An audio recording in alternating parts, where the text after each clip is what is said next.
Welcome to the Foul Play YouTube channel. Open mic, number 145. Hello, everyone. Hope everyone's doing well this summer, warm summer day. At least it is here. Not overly hot though. Anyway, hope everyone's doing well. And today we're going to stick with what we've done the last open mic. We're going to do at least one more deposition. May get into the second one. I don't know. This one's uh, it'll be close to a couple hours by the time we're done with it. And this one is Beverly Badker. And if everyone remembers, she worked in the DA's office in 1985.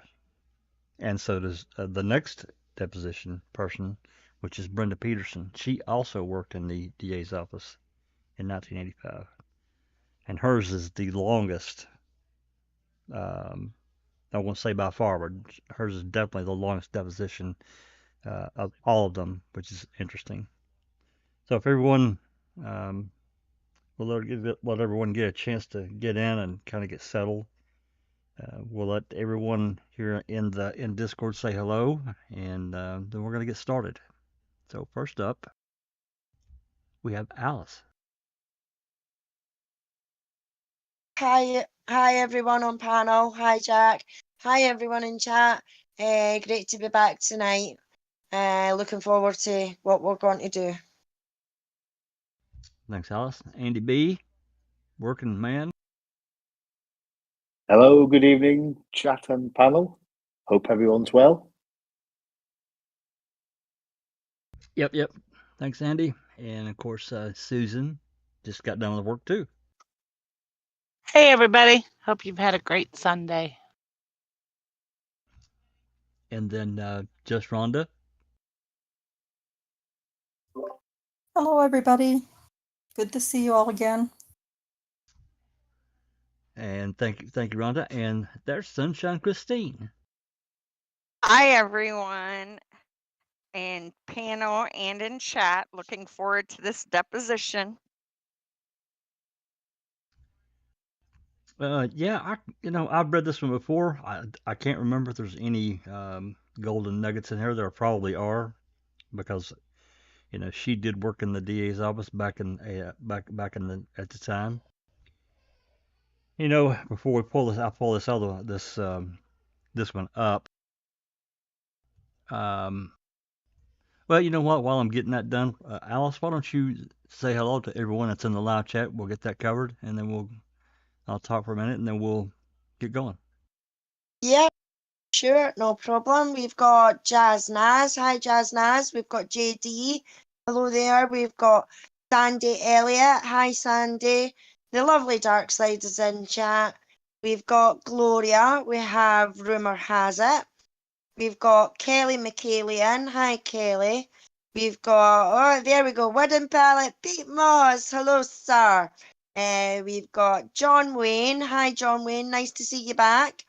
Susan's in chat as well. We've got Sheila Smokey. Hello, Sheila. We have Zelma. Hi, Zelma Lopez. Nice to see you back with us.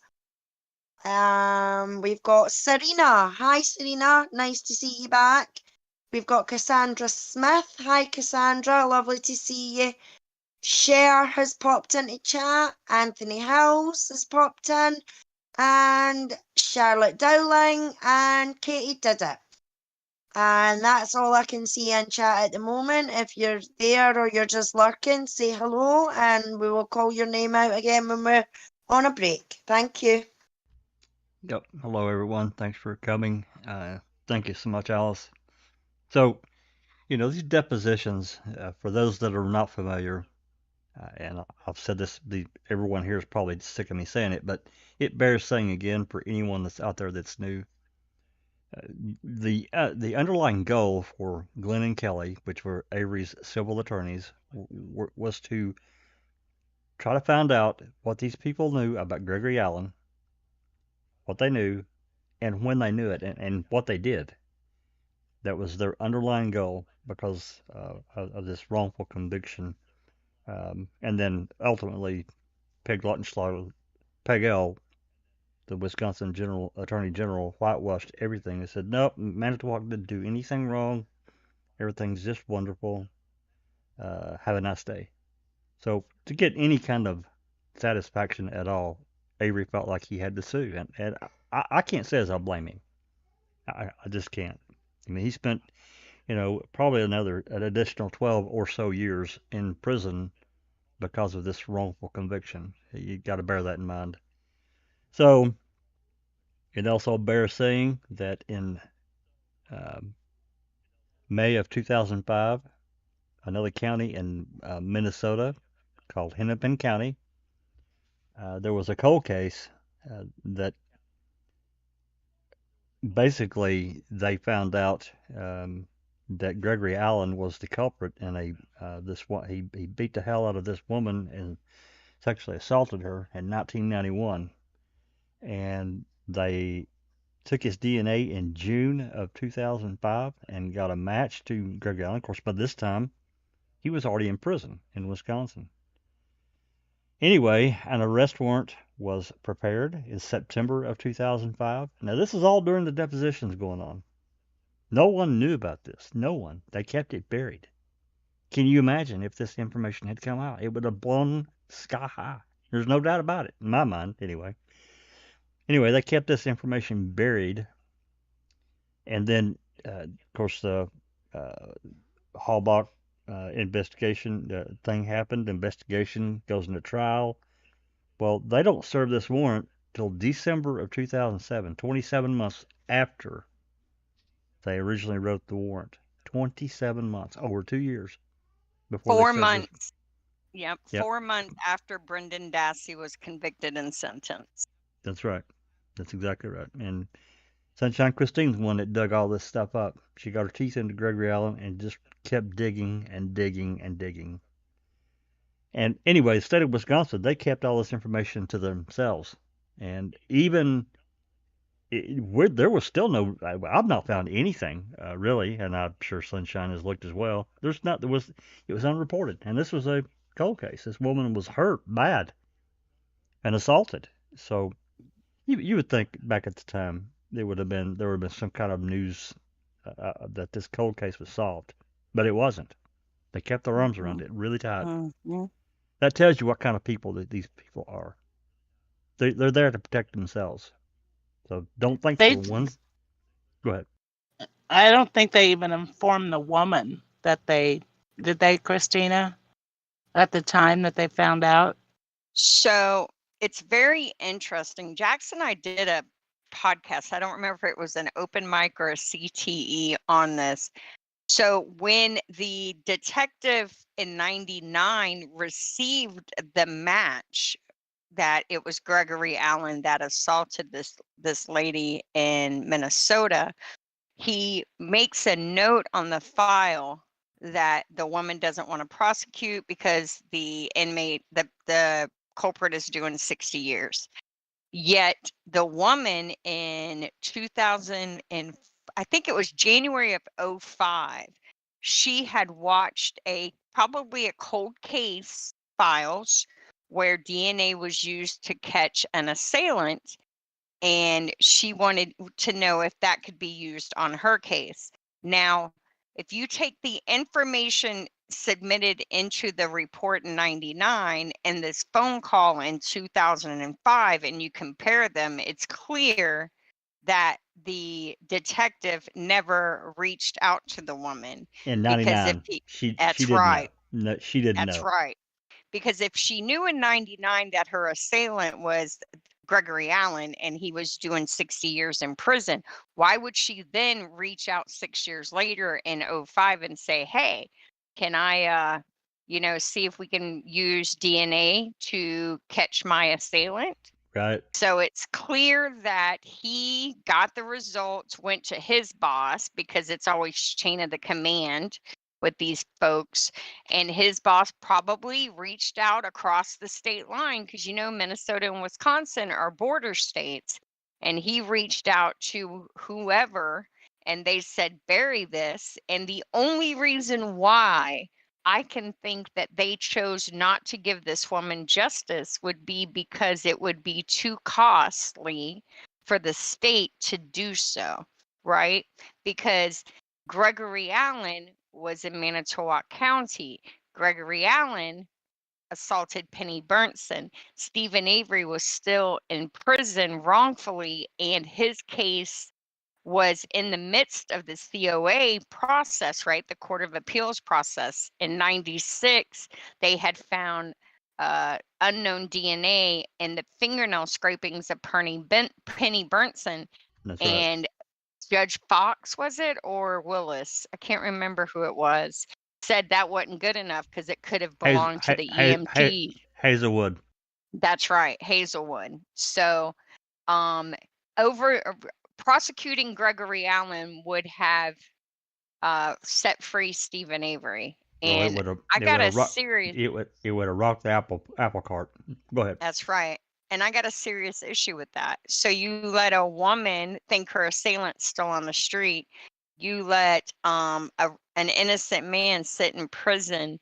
And so and if you take that information and then you superimpose it into the Teresa Halbach investigation, this was nothing new for them, right? Because Nope. because who would have found out about the match to Gregory Allen before Manitowoc? It would have been the AG's office. It would have been the DCI, right? So they chose to not prosecute him. They chose to leave Stephen Avery in prison.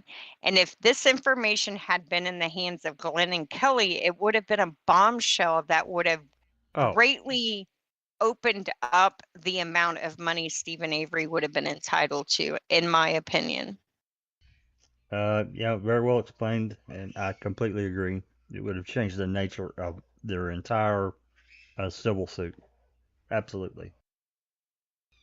So, anyway. One last thing, and I'll hush. So, I reached out to Kelly a while back. Remember, I mentioned that, Jax? Yeah, that's how we know that. Yeah, we know that Kathleen Zellner has his records. And when I said that I knew about that, he didn't say, "What are you talking about?" And when I say I knew about it, what I said to him was, "I know that Gregory Allen was matched to another case while your civil suit was ongoing." He didn't say, "What are you talking about?" He didn't say anything at all. And I find that also very interesting. Well, yeah, I mean, he's a shrewd lawyer, so yeah, that is interesting. I would have thought he would have said what or something. But he could be, like lying low on Reddit and reading our posts, right? Yeah, maybe. Possible. It's very possible. But what Christine just described and went through, that tells you these people are not about the truth. They're not. I'm not saying all of them. There are those that are, charged with the position of protecting the state, and that's fine. But that should only go up to a certain point, because if they've wronged someone, I don't care if they like them or not, it's just wrong to continue to punish and keep whole someone that didn't do something, commit a crime. That destroys the rule of law. And I believe in the rule of law, but the rule of law and its application, to protect its citizenry, it has to come and be reasonable. You can't, I know Stephen, we've talked about this. Stephen could be a nice fellow, but he could also be a real dick, and that's fact. And I don't excuse any of that. I don't think anyone here does. At the same time, that doesn't make him the guy a murderer. He might be an asshole at times, but that doesn't make him a killer. And to continue to punish him like they did back then, it's just wrong. And we should all say something that, if you feel so moved, say something. Be an advocate for the truth. Force this issue with these people that have been in charge for so long and they're protecting reputations. They're protecting, probably their bank account. So, Anyway, these depositions, there's a lot of really great information, but you got to pull it out. It takes time. Yeah, and these ladies that worked in, let's get back to the story now. So these ladies, there's 3 of them that worked in the DA's office back in '85, and they're telling, I'm sure they've talked among themselves. We've covered some of it, but they're telling Dennis Vogel, hey, this doesn't sound like something that Avery would do. This sounds like Gregory Allen. They've seen this guy. Vogel has worked his cases, many of them. This guy was arrested numerous times. Sunshine Christina has pulled out tons and FOIA requested tons of various documents that shows he would get arrested for peeping. He would get arrested for lewd behavior. He would get knocked down to a misdemeanor of some kind. And this guy would skate. This guy would walk away with a fine. This happened. I can't countless times, a number of times. He got away with it. Now he did serve some jail time, but for what he had done, it was really very little until he got caught in '95. Then he got in real trouble. But it was too late. He left a pile of carnage behind him. So anyway, let's talk about Beverly Badker. Let's move on with that. Hold on. Are there any? I see the Jack, just to questions. say, Rhonda SD's joined us in chat. Hi, Rhonda SD, nice to see you. Angie Dickinson has joined us in chat. Hi, Angie.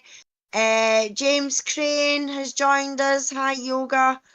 Let's see who else. I'm sure there was somebody else. Carol Cousins. Karen Cousins has joined us in chat as well. So hello to everyone. Iced Coffee as well. Hi, Iced Coffee. Nice to see you. And Nan's Life's just slipped in the bottom there. Hi, Nan's Life. Nice to see you. Thank you, Alice. James Crane asked a good question here. He says, how many other less famous cases were rigged? Well, that's a good question, because if they'll do one, right, there's bound to be more, and they were pretty damn good at this one.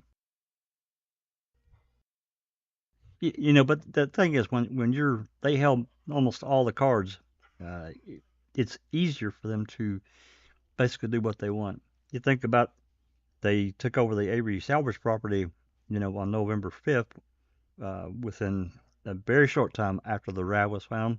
They basically closed it, blocked off 147, the checkpoint, for about a week.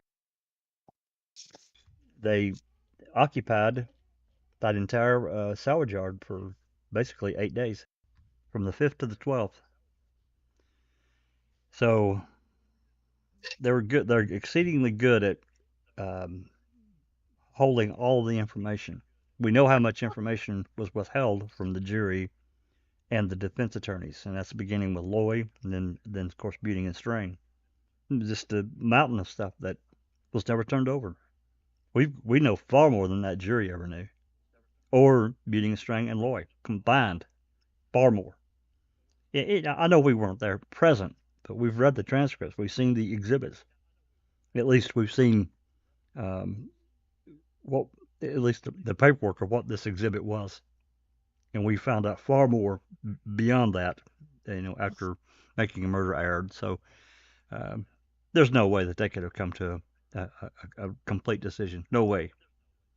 I'm sure that there was pressure on them to convict internally, and I'm sure that the question was raised, hey, you gonna quit this guy? Think about what those people out there in your neighborhood gonna think about that. I'm sure that question was posed, and probably even a month later for the Dassey trial, which is a complete sham. So anyway, I just want to go. say, if you or I or anyone else had done what they did, to Stephen Avery and to this woman in Minnesota, we would be charged with a felony, right?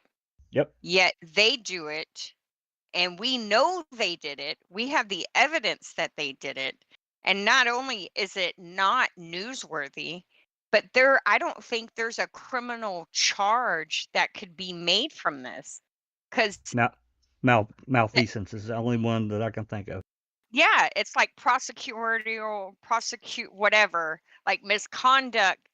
And we all know from this case that it's so hard to even prove it because the judges are on the prosecutor's side. And it's making a mockery of our justice system. Cases like this, cases like Daniel Holtzclaw, Richard Glossop, Nicole Bacchus, like those cases are really highlighting just how in the wrong hands the justice system can be perverted and used for Melissa Lucio. That's another case.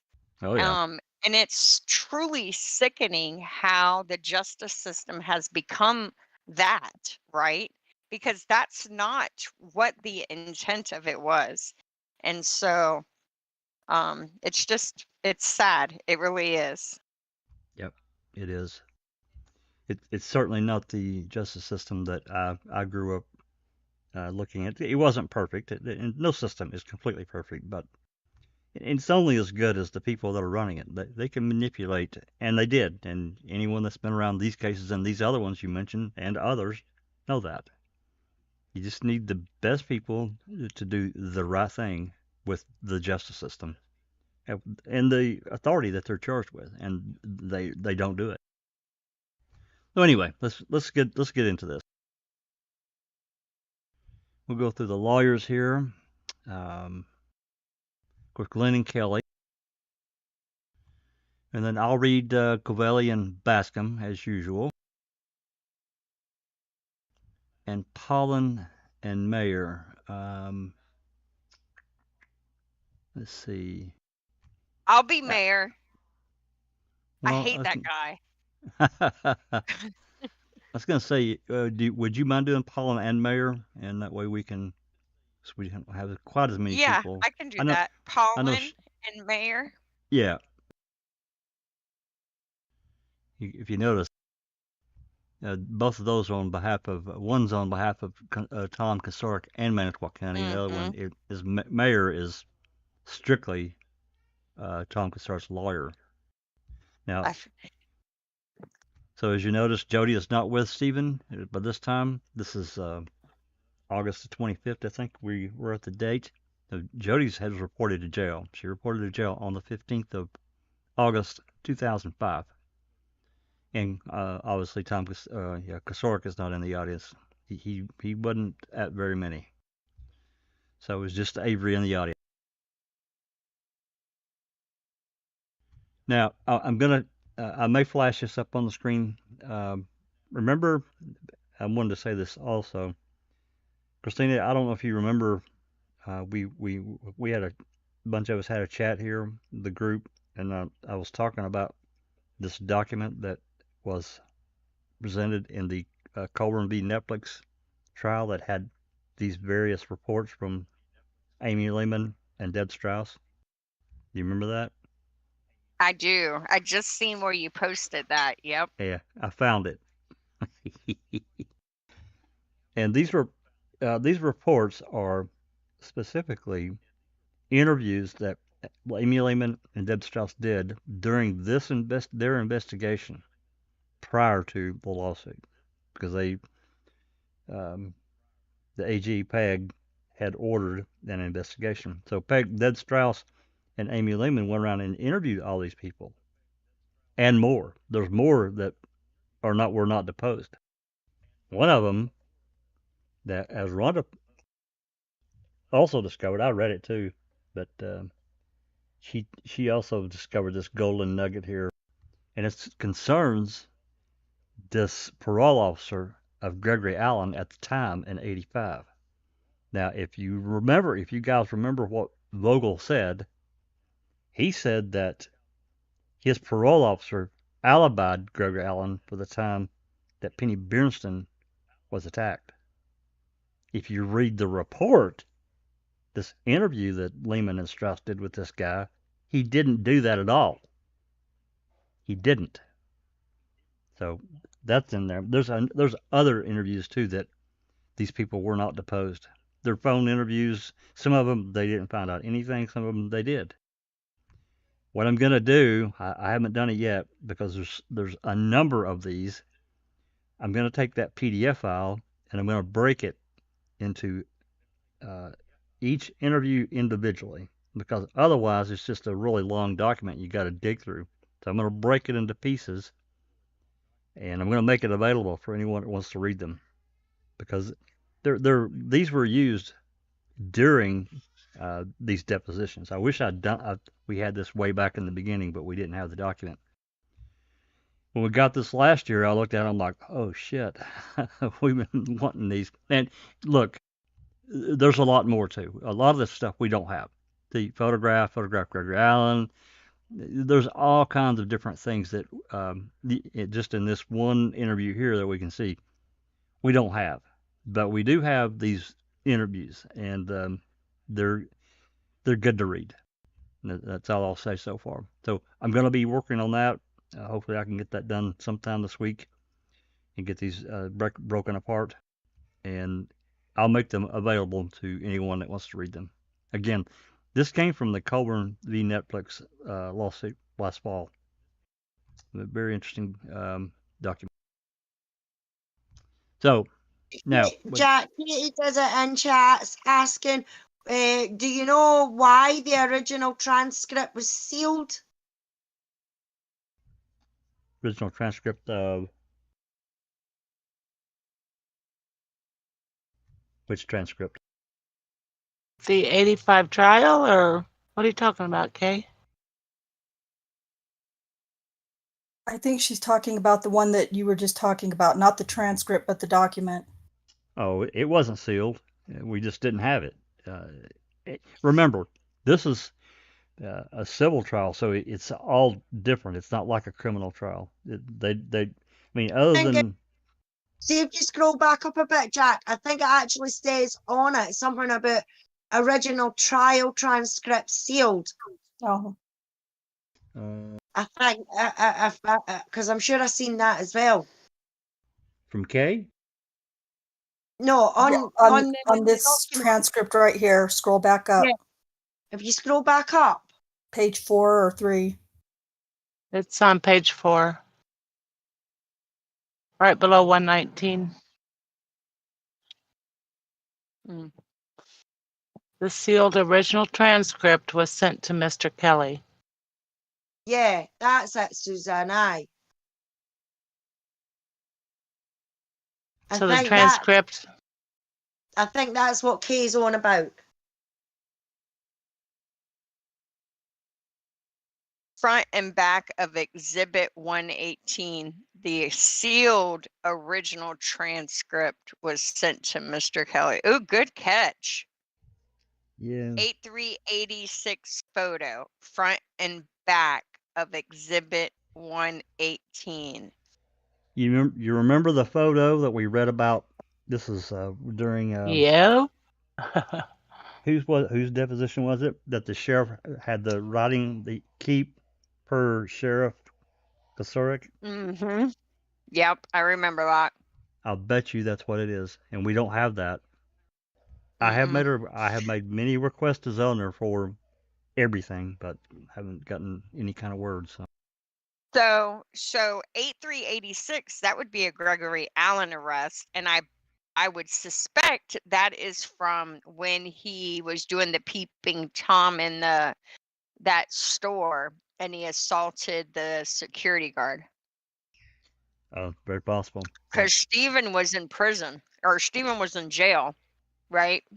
Yeah. Oh, yeah. He was locked up at that time. Absolutely.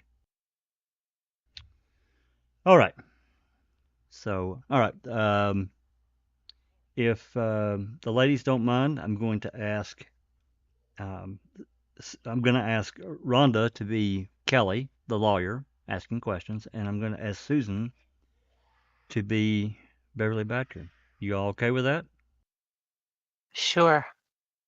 And Yep. then Alice, I know you're busy looking at chat and so forth. If you wouldn't mind being the reporter, I think we've got everyone else covered.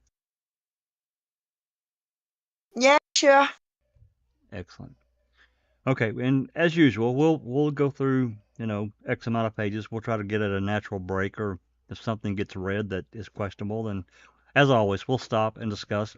If there's any questions while we're reading, please put it in chat, and we'll stop if you want to know something, or something pops in your mind that we can discuss, and yeah, we'll do that definitely. So anyway, this deposition is 120 pages. That's with the index, so it's probably more like 105 or 110, something like that. So it's still a good hour and a half or so reading. So let's get started. So line 17, whenever you guys are ready. Miss Badker, my name is Walter Kelly. I introduced myself to you a little bit earlier. I represent Stephen Avery. Would you tell me your address and phone number, please?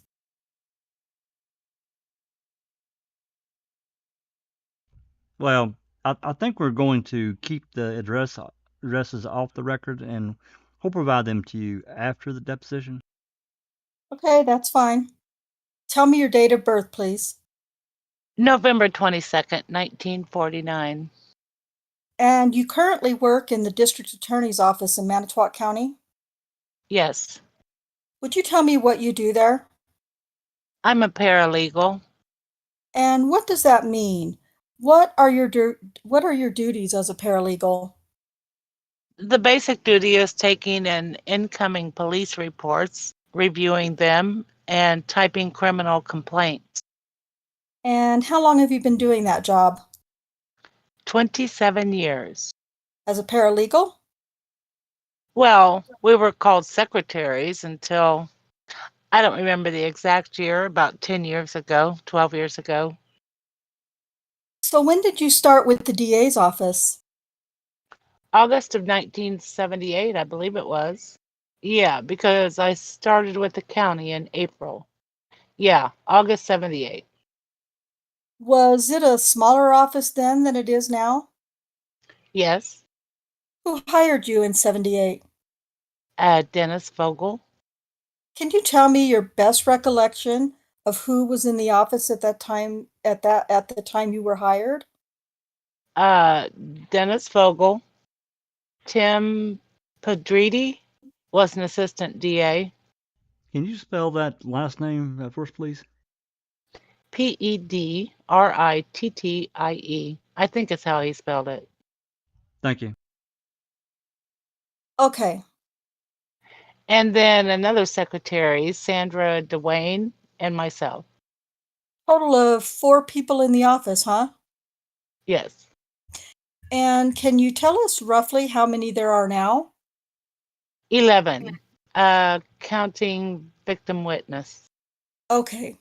Now, when you say victim witness, tell me what victim witness is, if you would, please. They have their own program for dealing with notifying victims and witnesses of cases, giving them their statutory rights. And when you say their own program, what do you mean by that? It's funded through the state as a victim witness program, but they are incorporated as part of our office. So is it true that Brenda Petersen is the victim witness coordinator? Yes. And to your knowledge, is she a state employee? No, she's a county employee. But the funds for her position and her operation come from the state? Partially. And partially from the county? Yes. All right. How long has that been the case, if you know? From the early 80s, I believe. Okay. Sometime after you started working as a secretary in the office, did Jill Martins come to work? Yes. Do you know about how long after you started Jill came to work? Oh boy. I'd be guessing, but I'm going to say three or 4 years. Okay. Are you and Jill friends? Yes. And are you and Brenda Petersen friends? Yes. And to the best of your knowledge, is Brenda friends with Jill Martens? More acquaintances at this point in time. Was there some point in time in which that was different? When Jill left the office, they didn't see much of each other anymore. Okay, but in your case, you have seen from time to time Jill Martens. Yes. Continued the friendship. Yes. Okay. All of you were working in the office in late July of 1985 when Mrs. Berenson was assaulted on the beach. Is that right? Yes. All three of you? Yes. Okay. Are you married, ma'am? Widow. And do you have children? Yes. Would you tell me their names and ages, please? Clinton Badker, 35. Angela Schomburek, 30. Could you spell that last name for us, please? Schamburek.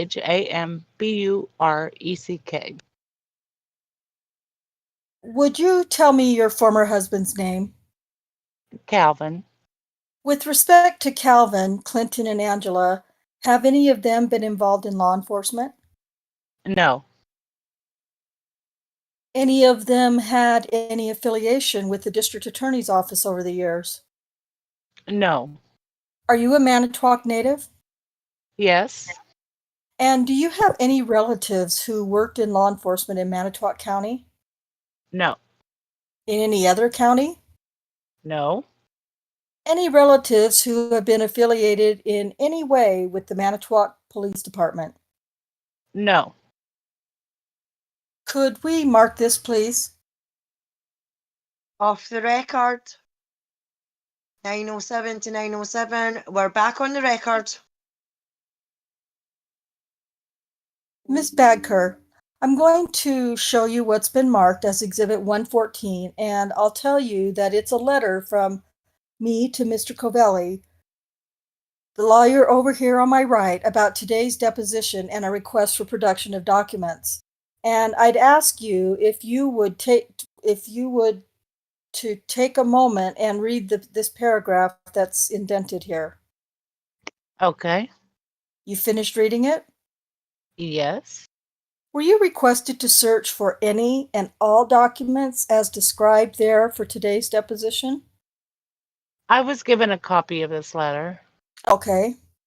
but I do not have any documents. At any time in the past, have you had any documents such as those described in that paragraph? No. I'm going to break you right here. Line 19, we'll start. Just to explain to anyone that's unfamiliar and doesn't know, each of these people that were called for depositions were subpoenaed. And in that subpoena, they were all asked to provide documents and various things depending on the witness that's going to be given testimony. Just so that, because it's not really clear in what he's talking about, but that's what he's talking about. So, line 19. Okay. How did you first find out in September of 2003 that Stephen Avery was exonerated by DNA testing? My present boss, Mark Rohr, told me. Tell me what the occasion was for that and how that happened, please. I guess he had been informed of the fact and the decision came through on the fax machine. And when it did, then he told us, or he told me, that he had been exonerated. Where were you when Mark told you that? In my office? Was anyone else present? No. Tell me your best recollection of everything that Mr. Rohr said to you. Just that they had DNA information that proved he was innocent, and that after it was confirmed that he would be released from prison. Did he tell you anything about the fact that the DNA evidence also showed that Gregory Allen was the person who had assaulted Mrs. Berenson? Later, like maybe the next day. All right. When Mark Rohr told you on the first occasion about Stephen Avery having been exonerated, did you say anything to him? I was shocked. I was shocked. But what, if anything, did you say to him? I really don't recall. I know we had talked about the possibility, that it could have been someone else. And I guess I was just surprised. I think I told him that. You don't think you told him that? I did tell him that I was surprised, but like it was unbelievable. When you just a moment ago said, quote unquote, we had talked about the possibility that it could be another, who's the we that you're referring to? When Mark talked to me, like the next day or the day after, he explained that someone else was responsible, which the DNA proved. And I said that I was shocked. But that's what we had talked about initially, way in the beginning of the case. And Then we felt it might have been Greg Allen. Oh, you that felt we it, felt. sorry. You felt it might have been who? Greg Allen. Greg Allen. And who is the we that you're referring to when you say we had talked about it at the beginning of the case? Just the girls in the office, basically opinions. Who are the people? Jill, Who's we? Brenda, and myself. Okay. I'd like to go back to just the first meeting with Mr. Rohrer when just the two of you were there and the facts came through, okay? Uh-huh.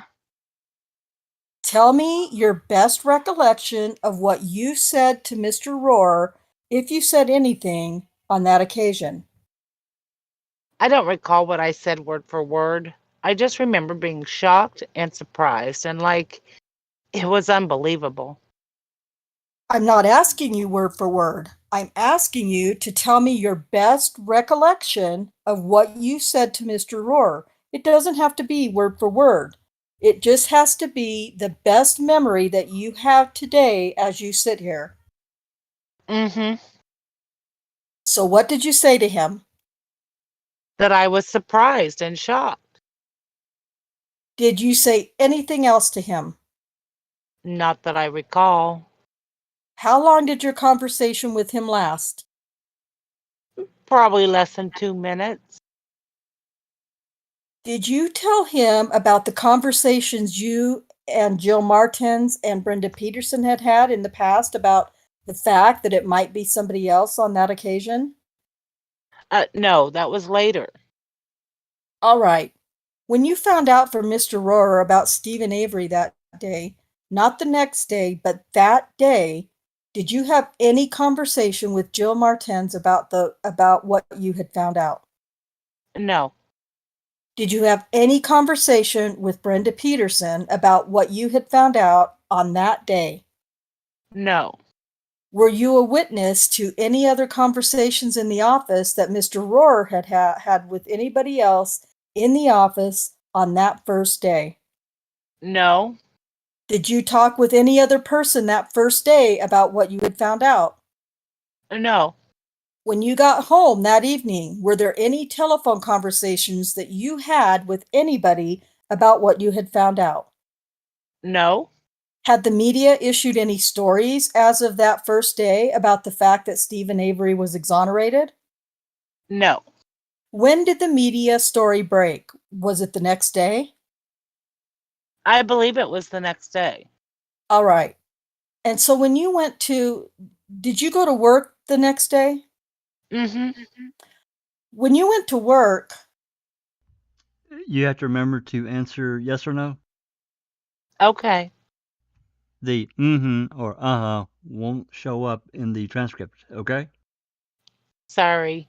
That's all right. Everybody forgets.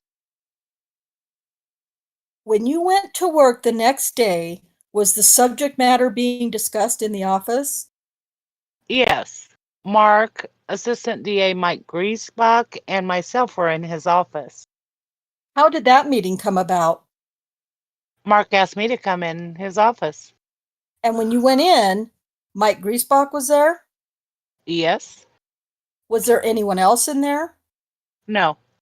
Did Mark tell you why he was asking you to come into the office? Yes. What did he say? He wanted to explain the details of the decision. At that point in time, did you know whether or not he had had any similar conference with anybody else in the office before you? I didn't know. At that meeting, did you come into any state of knowledge about the fact that he might be talking to others about this? Yes.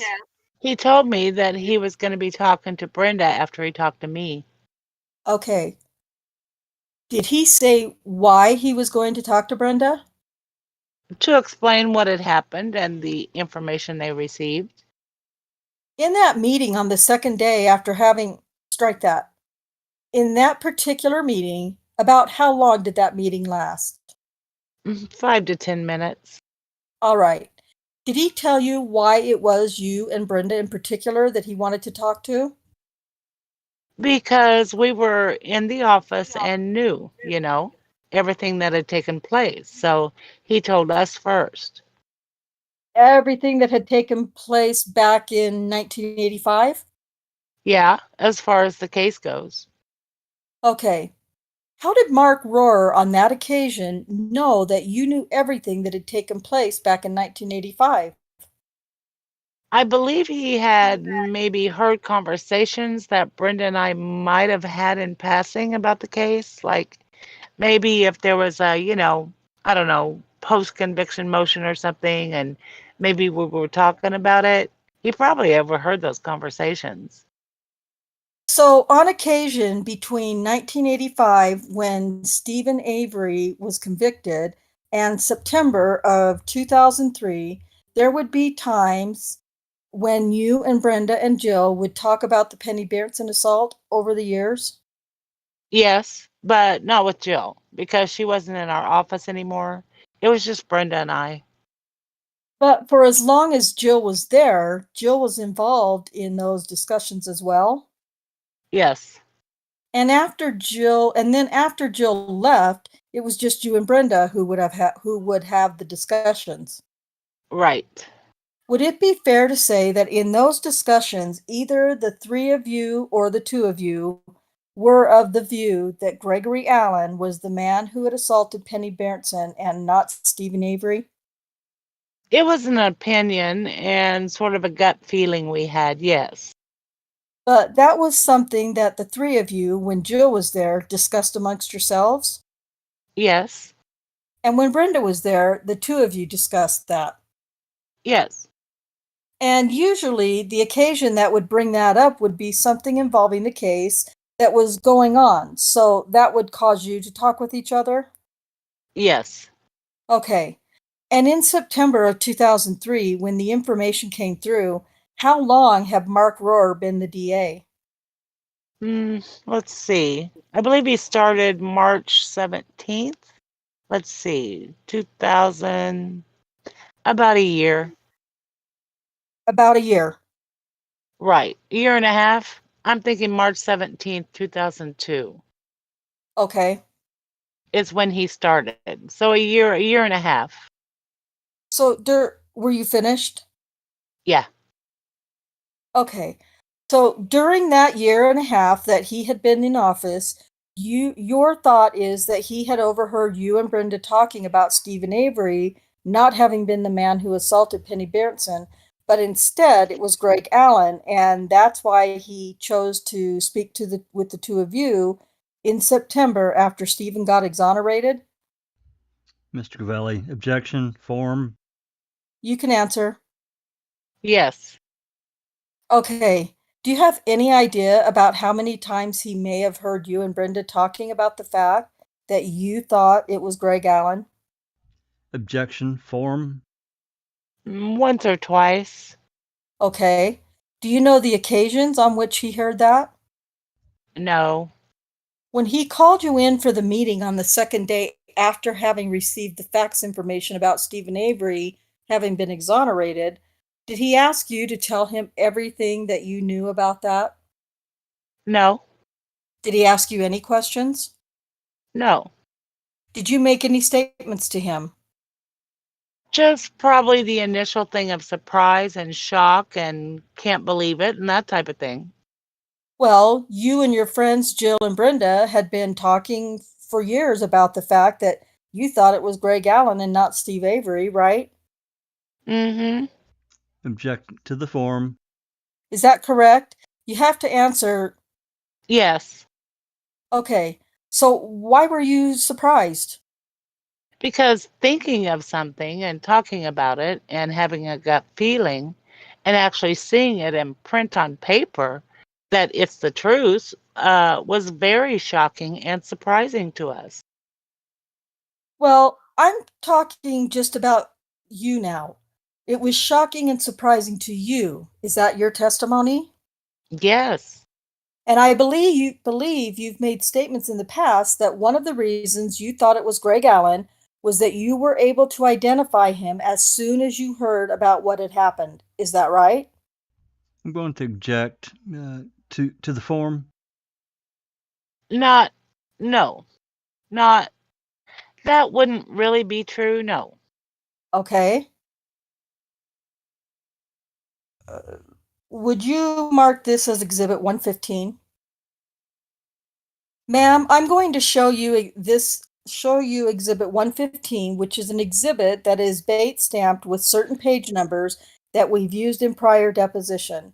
The page numbers are 005613 and 005614 of materials that came from the Department of Justice files in this case and that we used during the deposition of an Assistant Attorney General named Stephen Tinker.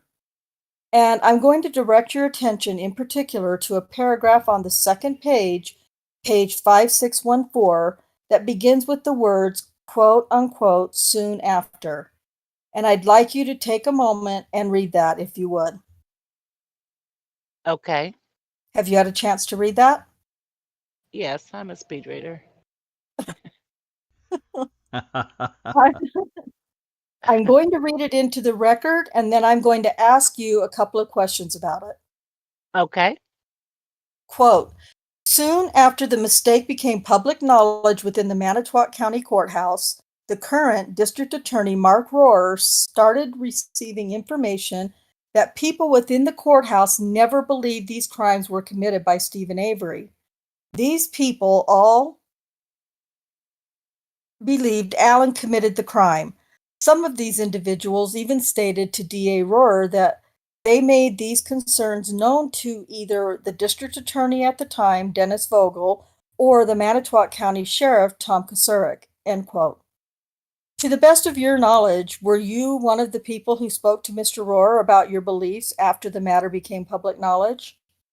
yes, Okay. Did you have any conversation on the second day with Mike Griesbach independent of the conversation that you had in the room with Mark Rohrer and Mike Griesbach? no, Did you have any conversation on the second day with Jill Martens? yes, Was it by phone or in person? by phone. And did you place the call or did Jill? I believe I did. And did you place it before or after the meeting you had with Mark Rohrer? After. And did you have one conversation with Jill that day or more than one? I believe it was only one. Tell me everything that you remember that you said to Jill, not that she said to you, but that you said to her. Well, I didn't call her until after I knew Mark had talked to her. And then I asked her if she was as surprised as I was, and the fact that it was shocking to know that something was confirmed that we had a gut feeling about all those years. Is that everything you remember saying to her? Yes. And tell me everything that you remember that she said to you. Well, she relayed her shock also. The fact that we talked about it and had a gut feeling or an opinion, and then to have it proved was shocking to both of us. Did she tell you what her conversation with Mark Rohrer had been? No, Did she tell you whether or not she had had any conversations with Brenda Petersen? no, Did you tell her that you had talked to Mark Rohrer?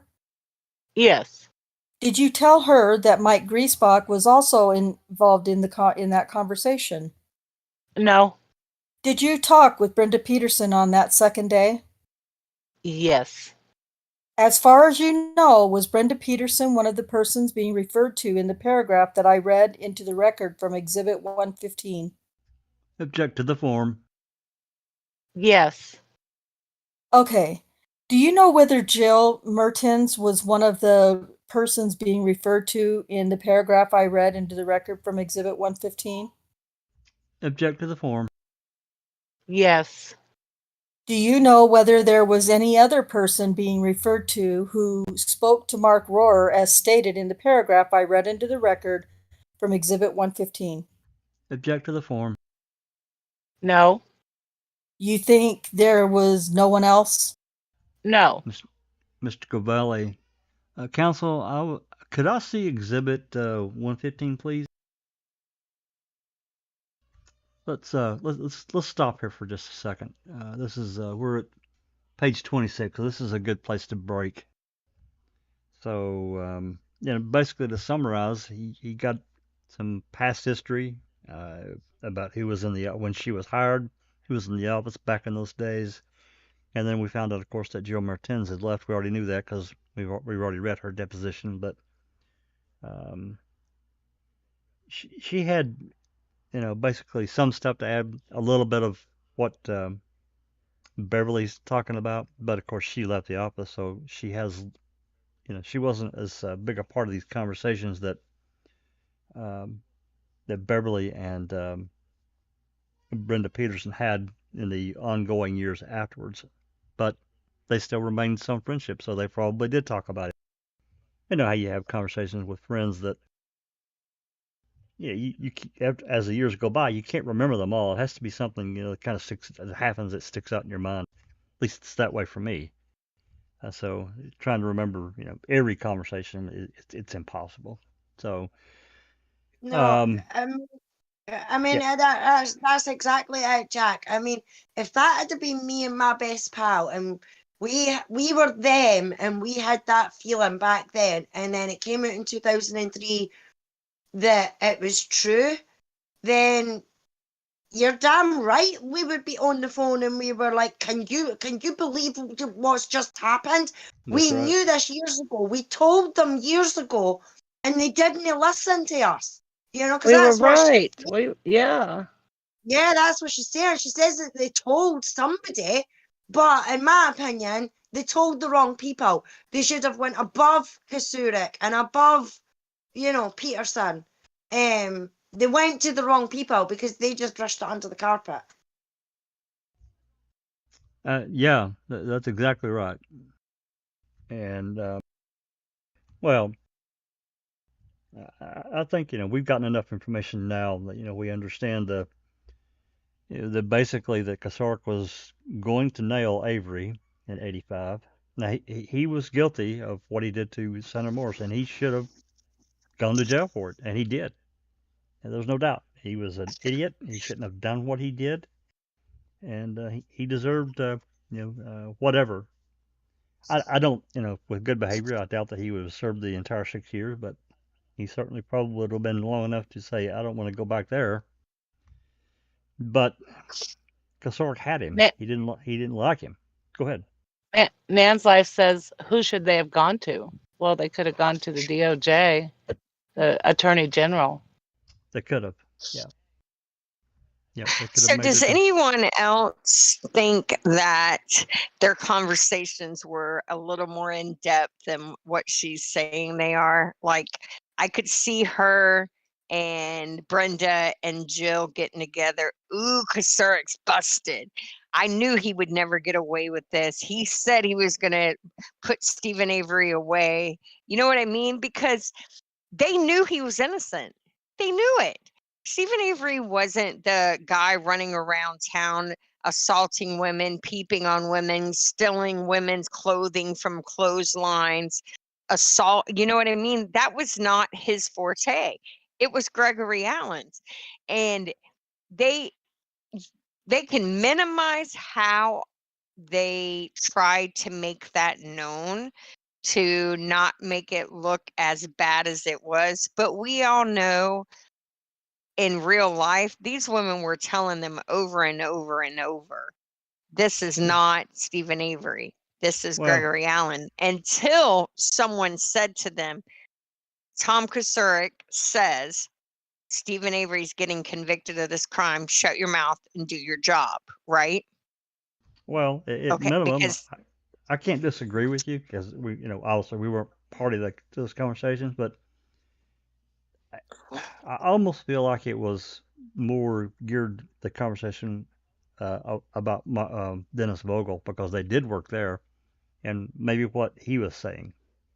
I'm sure that and they were. Dennis would have said, and Dennis Vogel would have said, Kusurik wants Avery convicted of this crime. Now, did they observe Allen going in and out of his office at all, Yep. whenever he wanted, like he was a friend and not a potential defendant? Yeah. But they knew they couldn't go to Kusurik because Vogel probably let him know Kusurik says This is the Avery's guy. getting convicted of Yeah. this. That's Yeah. right. Yeah, this is the guy. So Yeah. not only was their boss in Gregory Allen's pocket, so was the sheriff.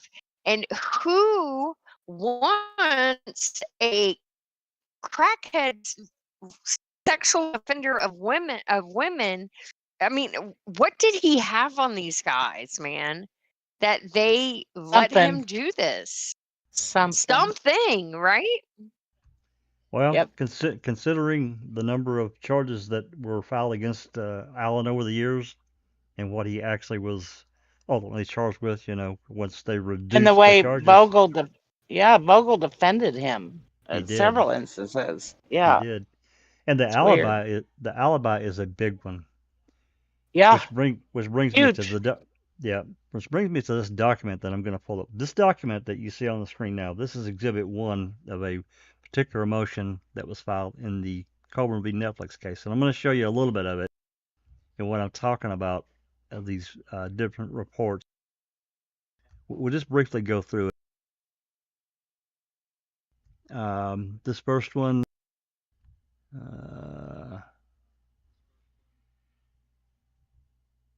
Oh, yeah. hey, this is cool. Go to the next page. I was I'm gonna going. I was gonna send this to you. I find this very interesting. This is I didn't make it past page 3. Remember me saying a few minutes ago, each of these witnesses were given subpoenas from Glenn and Kelly, and there's various things that they're told to bring if they have, blah blah blah. I don't think we have the attachment, but well, yes, we do have the attachment. I told you wrong.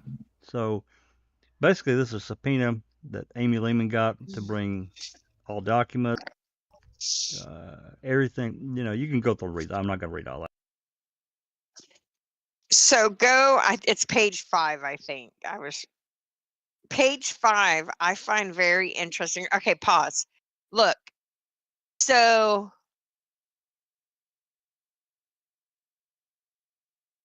keep going just a little bit further. So this is an interview of Berntson by Strauss and Lehman. Okay. Why is there two? It's not the only one. Go ahead. Why is there two professors of law from Marquette on behalf of the DOJ sitting in with this interview of her? You want to talk about like bum rushing her? You know what I mean? These attorneys, these professors of law For Marquette. are interviewing Penny. Poor Penny, man. I feel so bad for that woman. They weren't representing her. They were representing the DOJ. I find that interesting. I'm not entirely sure. I don't know why they're there. That's a good catch. Yeah, it makes no sense. Yeah, I don't understand that.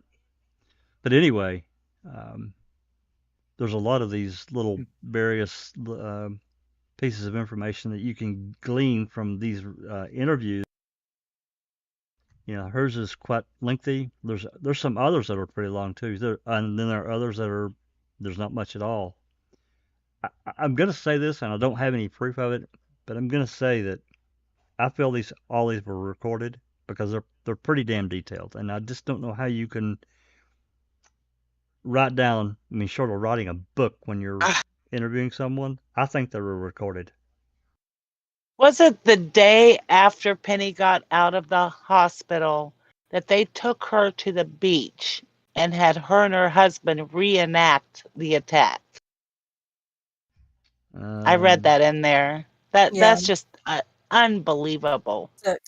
So she reenacted it twice? And then she did it during the trial. Did it during trial, yeah. What does that say? Not happy about it. No, what does that say in free writing on the left? Can y'all understand that? The first one up here on the left says something interview packet. No. Read investigate. Read investigator packet. Yeah. Okay. It says PRAK. I don't know. These are hard to read. Maybe it is just PA packet. Food investigator prac. Yeah, it doesn't make any sense. Tank. Oh, my dog. Sorry. Yeah, those little side notes in the margins were hard to read. Very hard. So, is it good in investigator practice? Maybe.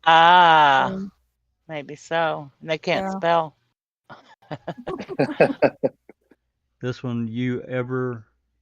I think you're right. Read investigator practice, like remember how they asked for the manual of how you're supposed to behave or whatever? You ever resolve that? Yeah. There's a number of these notes throughout the margins of these documents. And as you can see, this one's quite lengthy. That's why I said I think this was recorded. Yeah. Oh, okay. So mentioning that was recorded, there is a addendum. I think it was in 05 or 06. Deb Strauss destroyed all of her recordings of these. We've had this discussion before. There's her recordings report. or her notes? I know think that was her notes. Her notes and her notes and all tapes or something, because I remember saying that bitch. Yeah. Sorry. Yeah, but that's what I thought, because she knew what she was doing. You don't destroy this type of stuff unless you're intentionally trying to keep it from being known. I wonder if these are tell you her reaction. Yeah, I can't read it. Anyway. Tell you her reaction to the call. The call. Maybe. So is this Kelly and Glenn's notes when reading these reports? So. I think so. Yeah. I would guess so. Wow, what a great find. Thank you, Cherie. Thank you, Jax. Absolutely. 122 more pages. Yep. Absolutely. This is I remember when we were going through, reading the various things in the Coburn v. Netflix, and I came on this one. I knew what it was, and I knew that it needed attention, but we did not take the time to read all of these because it is quite lengthy. We would probably still be reading them because, and you can see the type. Some of these are not too bad. Some of them are pretty light and they're difficult to read. They are for me because I need some new eyes. And also what's interesting is right there where it says Wisconsin DOJ, DIC, and then below that is that ACISS signifier. Now, there's a deposition with one of the AAGs, the Assistant Attorney General, where he's asking him about what in the heck that means. And he's very vague. He's and I'm cagey. telling you, it's like they're it's like they're the Gestapo of the Wisconsin DCI. They clean up their dirty business, I think. It's like a group of people who deal with The fixers. public relations nightmares. Yep, that kind of thing. And not everyone has access. And if you ain't got nothing to hide, why wouldn't all investigators have access? Why wouldn't all attorney generals or AAGs have access to these files? Yeah.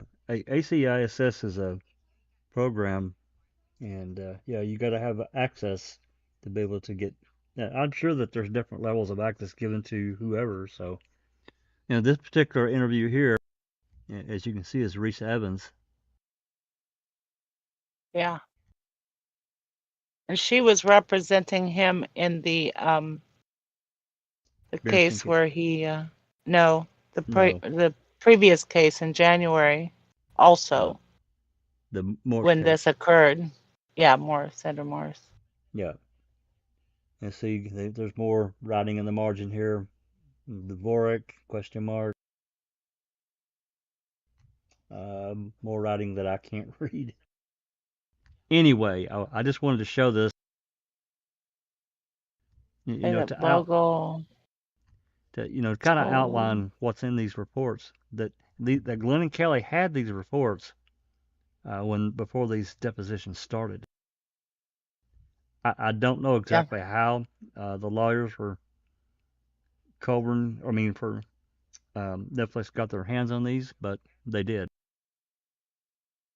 I can only imagine. Well, I don't know. I'm guessing they got them from Zellner at that point in time, because remember, this was last year. So as far as Christina was able to find out, everything was turned over to Zellner from the civil case. And this next one is intelligence information on Avery Allen photos. Another interesting read. Anyway, I'm going to go through. I'm going to break each of these apart, like I said, and create a file for whatever that particular interview or whatever is. So we'll have that. Hopefully this coming week I can get that done. Once I get started, it shouldn't take me too long. They're relatively easy to create a PDF. Are these in the library? Not yet, huh? This particular document is in the library, and I also linked it in our private chat. Yeah, I know that. Yeah. So, but yeah, this is available. The document itself, the full document. I wish this writing was bigger and a little easier to discern, and I wish the writing in the margin was easier to deal with. But anyway, I wanted to show this so everybody could understand what I was talking about earlier. So, are there any questions or comments that we need to get to before we get started back? Have you seen anything, Alice? I just wanted to say I think I got through half of this yesterday.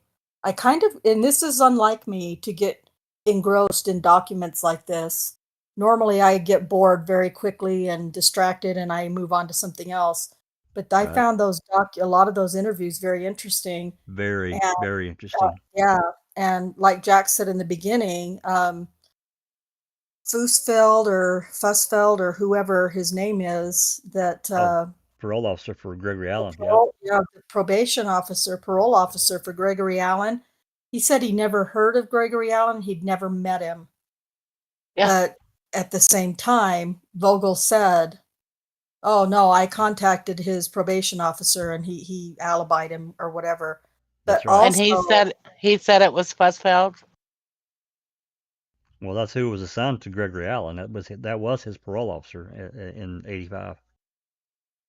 But I thought he said he never met him. He didn't know who he was. Yeah, he didn't know him. Yep. Or at least in that interview he said that. And Yep. I think it was was it Amy? I I think it think was so. Amy Newman that had interviewed him. Also, there's quite a bit of I was really happy to read from Arlen Avery. He had quite a bit of an interview that he gave too. So it's His was really his was it's really, really quite lengthy. It really yeah. was. And I was interested in it. I thought I mean, it was stuff that I've never read or heard, but I don't read a lot either. But I was like, wow. So Well, just looking at the Penny Burnson stuff, because that's as far as I've made it, because it's been a crazy week and I wasn't able to get on Discord until today.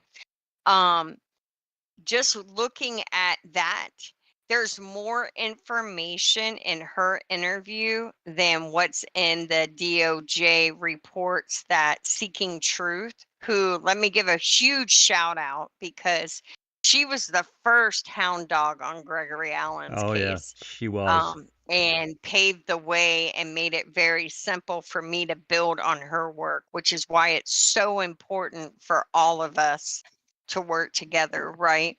Because uh you know, one, like going head to head, one mind against 10 of theirs, we're never going to win, but all of our minds working together is they can't mess with us because we don't have a what's that saying, we don't have a dog in the game or whatever.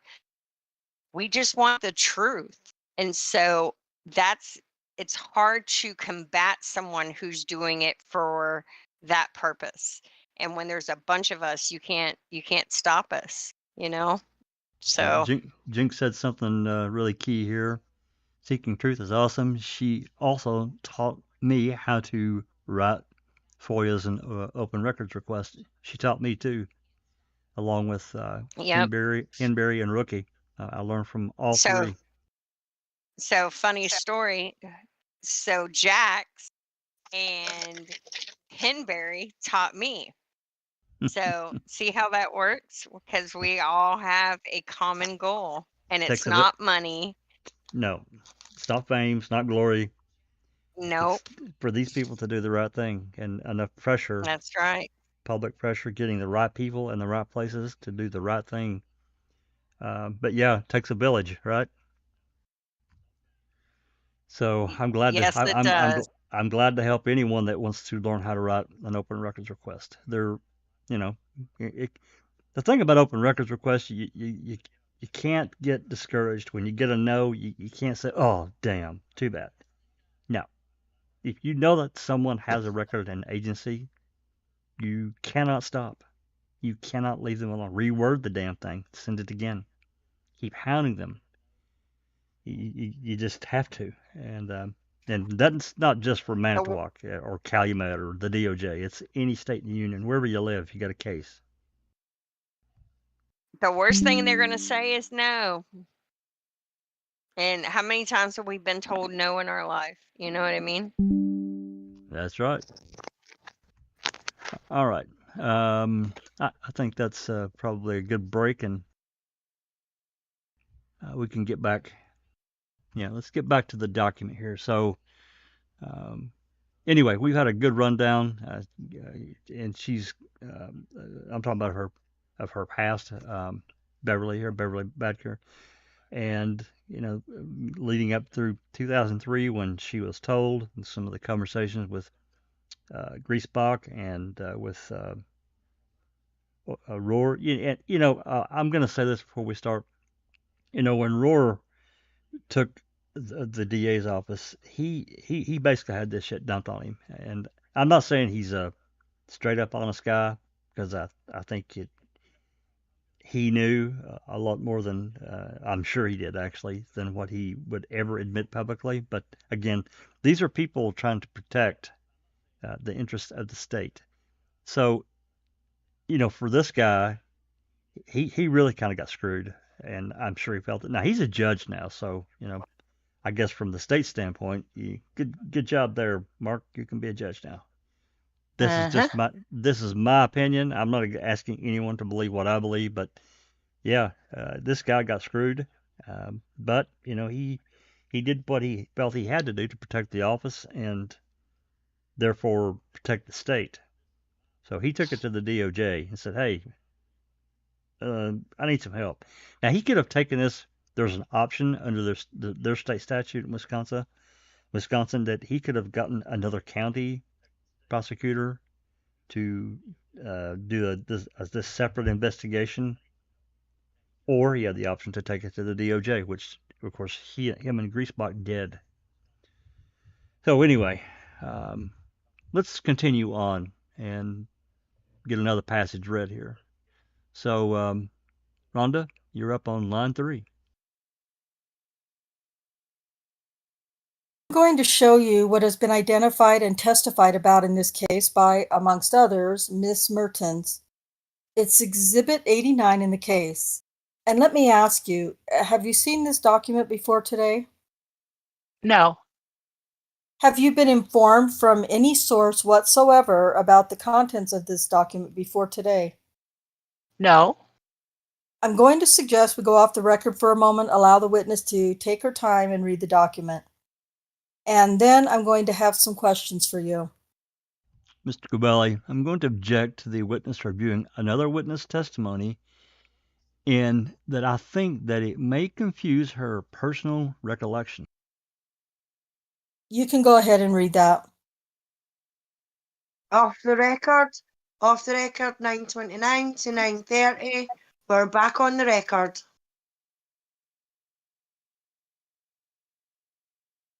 Miss Badker, have you had the opportunity to review the Exhibit 89?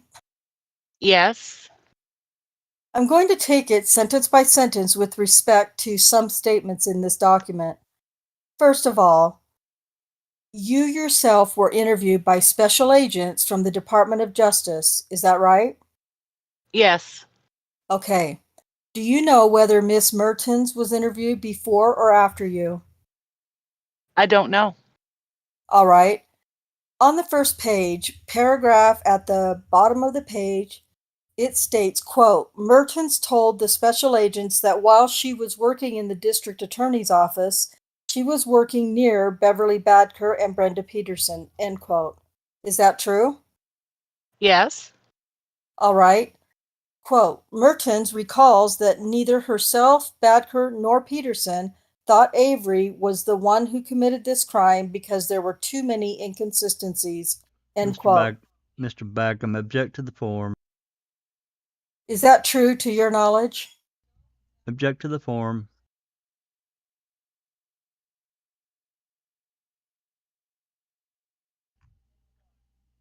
Christina? And foundation. You can answer. Yes.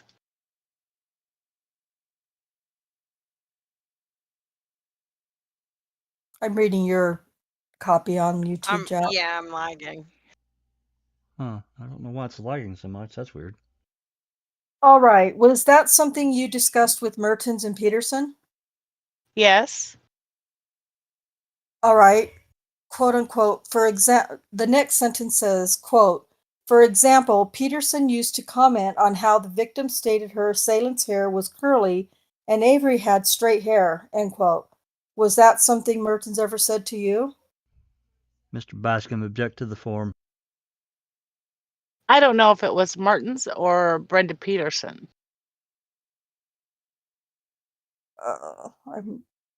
Line 15. Okay, sorry. But one or the other of them made that statement to you? Yes.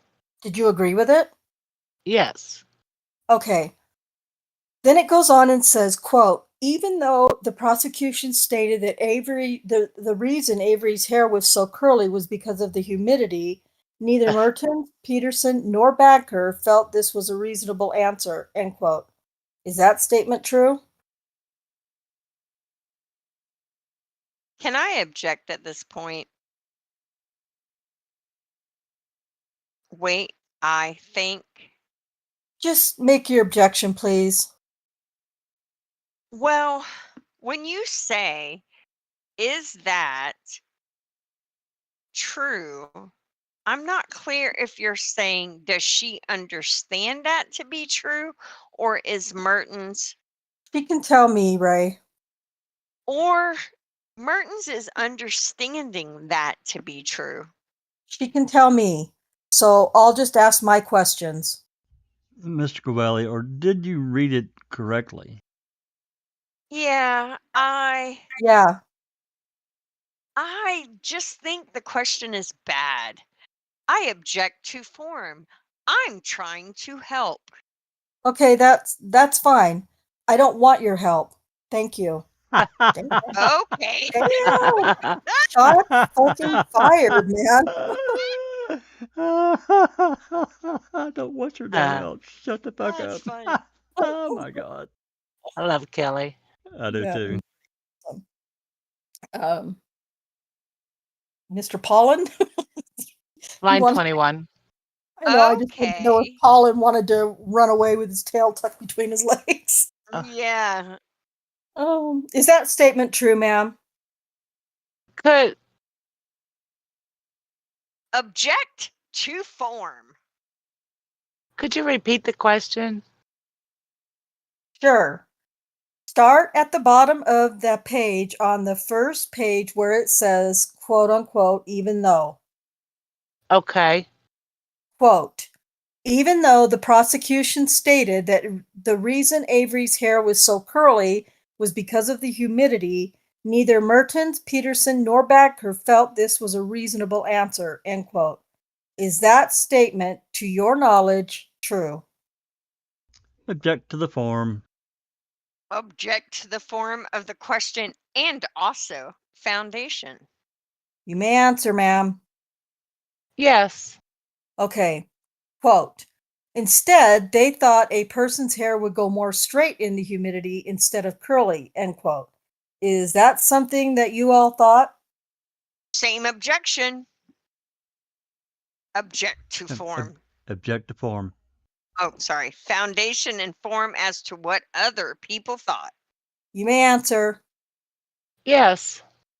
Okay. Now, did the three of you talk about that, whether the humidity would affect Stephen's hair in a certain way? Yes. What was the context in which you had that conversation back in 1985? Mr. Covelli, object to form. Tell me your best recollection of why that was something you were all talking about. Same objection. I believe the first time it came up was when we saw the picture composite and it had curly hair. Okay. And I believe Brenda and I both made the comment that we felt it looked more like Greg Allen than Steve Avery. Okay. Would you mark that, please? Ma'am, I'm going to show you what's been marked as Exhibit 116 and ask you to take a moment and examine that. And my question is this. Just a moment ago, you said, quote unquote, the picture. Is that the picture that you're referring to, the composite drawing of Miss Berntsen's assailant? I believe so. Yes. And you referred to the, quote, first time we saw the picture, end quote. First of all, tell me who the we is to whom you're referring when you say we saw the picture. Brenda, Jill, and myself. All right. And do you remember the occasion when you first saw the picture? No, I don't. It was soon after the case, but I don't recall exactly when. But somehow the picture, the composite drawing, had been brought into the DA's office and the three of you saw it. Yes. And is it true that all of you were in the view of that picture? Is it true that all of you were of the view that that picture looked like Greg Allen? Object to form. Join his objection with regard to form and You actually can answer, ma'am. and foundation as to what other people thought. You can answer. I don't know if we mentioned looked like him. It was the hair. We talked about the hair. But in addition to talking about the hair, I think you previously testified that you thought the picture looked like Greg Allen. Yes. Okay, and was that something the three of you discussed, that it looked like Greg Allen? Yes. Object to the form. Did all of you think that it looked like Greg Allen? Mr. Bascom, object to the form And foundation. and foundation. Can I clarify that? It was an opinion of it looked more like Greg Allen than what we thought it did Steve Avery. So the conversation that the three of you had was about a comparison of the drawing versus what the three of you thought Stephen Avery looked like as compared with Greg Allen? Yes. You all thought it looked more like Greg Allen than Steve Avery. Yes. Okay, and one of the reasons you thought was because of the hair. Yes. Were there any other reasons that you thought that? No. Is it true that at the time the three of you had that conversation, you personally, Bev Badker, had previously seen Greg Allen? Foundation. You may answer, ma'am. Yes. And is it true that you had previously seen Stephen Avery? Yes. And to your knowledge, is it true that Brenda Petersen had previously seen Greg Allen? Mr. Bascom, object to the form. I believe so. Yes. And is it also true that Jill Mertens had previously seen Greg Allen? Mr. Covelli, objection. Mr. Bascom, same objection. Mr. Covelli, foundation.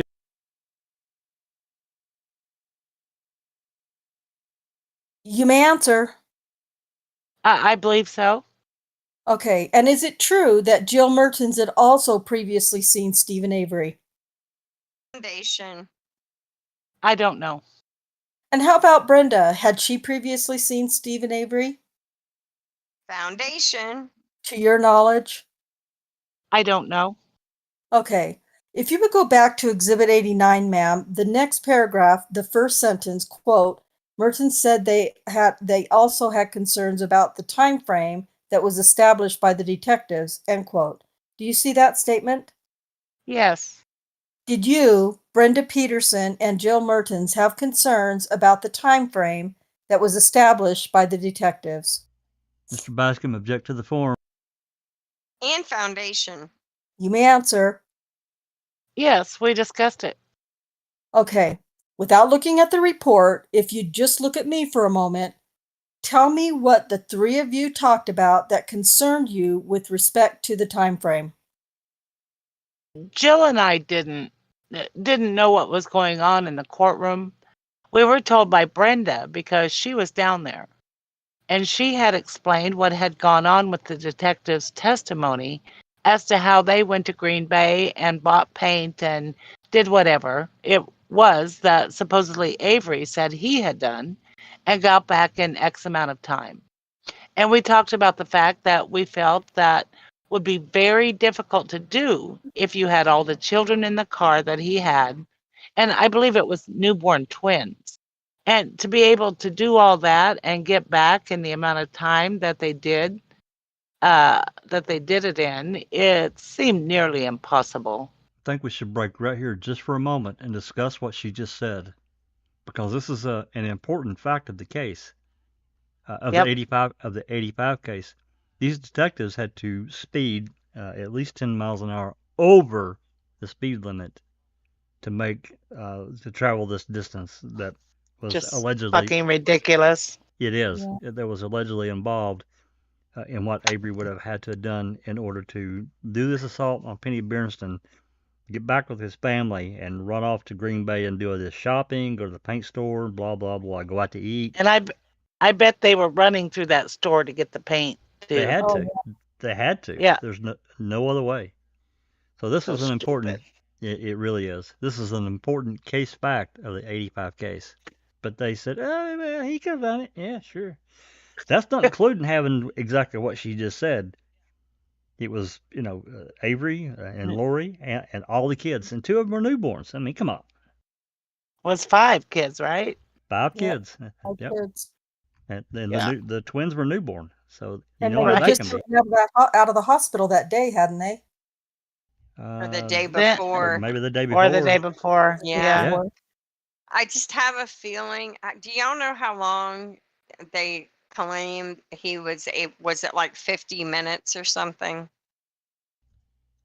Do we know the actual time frame? Because I have a Yeah. feeling whatever it is, it's so absurd. These women were It was. like, it's I think. bullshit. I think it was a little Yeah. over an hour, if I'm remembering right. But it's been a long time since I read that, Christina. I can't remember for sure. Maybe someone Yeah, else I can don't remember recall. the 85 case. I don't recall. Whatever it is, it's so ridiculous It is. that these women were probably like, there's no way. It's impossible. I mean, Well, they live there, so they probably would have a far mm-hmm. better understanding than we'd have, right? Yep. Okay. All right, I just wanted to point that out. What she just said there. It's a huge case fact, and it's true. So these cops did do that, and they had the speed to get it done. So. It reminds me of how he scoured that trailer. And when you say that, I God. think of that video that yours did. It's hilarious. Yes. Yes. Next time we talk about that, I'm going to pop that video on. Do it. Anyway. Yeah. All right, line 21, Rhonda. I'm going to ask you to move down several paragraphs to a paragraph that begins, quote, Merton said that when she would be sitting with Badker and Petersen, end quote. Do you see that? Yes. I'm going to read it into the record and then talk with you a bit about it. Quote, Merton said that when she would be sitting with Badker and Petersen, Mertens would discuss her concerns about this case, end quote. First of all, is that true? Yes. All right. Quote, Mertens believed that either Badker or Petersen may have discussed their concerns directly with Manitowoc County District Attorney Dennis Vogel, end quote. Did you talk directly with Dennis Vogel? Yes. To your knowledge, did Brenda Petersen talk directly with Dennis Vogel? Mr. Covelli, objection, no foundation. I believe so. Okay. I'm going to take them one at a time, ma'am. To your knowledge, did Brenda Petersen tell Dennis Vogel? What did Brenda Objection. Petersen tell Dennis Vogel? Mr. Covelli, objection, no foundation. Join. I believe she had mentioned her concerns about the fact that she felt the picture composite resembled Greg Allen. And because Greg Allen had been arrested for like sexually perverted type stuff in the past, she questioned him if he thought it could have been Greg Allen. And did Brenda Petersen tell you that another factor that caused her to think it might be Greg Allen was that he had a history of violence? Object to the form. I don't recall that. Okay, but Brenda did tell you that she had spoken to Vogel about how she thought it might be Greg Allen. Yes. Did she tell you what Vogel responded to Brenda when she spoke with him? Yes. And what did she tell you? That they checked it out and he was on probation in Door County and wasn't even in Manitowoc when the crime occurred. So And I'm sorry, were you finished? it couldn't have been him. And See? who was? See? Yeah. Right, Yep. even right there. They're talking about him being on probation in another county. It couldn't have been him. Just wanted to interject that. That would have had to have come from Vogel. Had to. Yeah. Yeah. All right, I'm sorry. Continue on. And oh, wait. Line 22. 22. And who was the they, if you know, who had checked this out? I don't know. Do you know whether the they included Tom Kucerik? I don't know. All right. Now, this statement that we read from the record also says that you spoke with Dennis Vogel. Is that right? Yes. Tell me everything you remember on how many occasions did you speak with Dennis Vogel about your belief that it was Greg Allen and not Stephen Avery? I believe it was only once. And do you know where it took place? In his office. And do you know what was the occasion in his office? I don't recall the reason for being in there, but I remember having a conversation with him. Was it before the trial? Yes. Okay. And was anyone else present? No. Did he call for the meeting or did you just happen to be there? I was just in there. It was conversation. Okay. Did you explain to him that you thought it was Greg Allen? Yes. Did you tell him why? Yes. Did you tell him about the conversations that you and Jill Mertens and Brenda Petersen had been having about it? Yes. And about how long did your conversation with Dennis Vogel last? 5 minutes. As far as you know, did your conversation with Dennis Vogel take place before or after Brenda Petersen had spoken with him Object. about her belief? Object. No foundation. If you know. I don't know. Okay. When you told Mr. Vogel what you told him, what did he say to you? He gave me the response that it was already checked into, and Allen was on probation in Door County, and his agent said that he wasn't even in Manitowoc on the day of the crime. And did he say who that agent was who told? Well, let me No. back up a little. Was it your understanding as you were listening to him that he, Dennis Vogel, had spoken personally with the agent, or was it your impression that he got the information about the agent's thoughts from some other person? Object. Form of the question and foundation.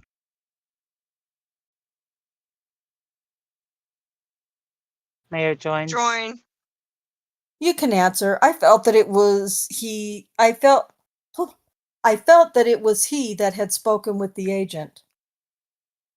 Okay, they got, did Whoops. Wait. These Oh are no. back. yeah, they Yeah. You screwed can up here. answer. It's weird. Yeah. And then I think Susan, you I come felt in. that it was he that had spoken with the agent. Okay. Did he tell you what agent he spoke to? No. Do you know Richard Swade? Yes. Do you know whether or not he mentioned that he had spoken with Richard Swade? No. Do you know a probation and parole agent named Nippy Sienski? Yes. Do you know whether or not he mentioned that he had spoken with Nepai Sienski, who was Greg Allen's P&P agent? No.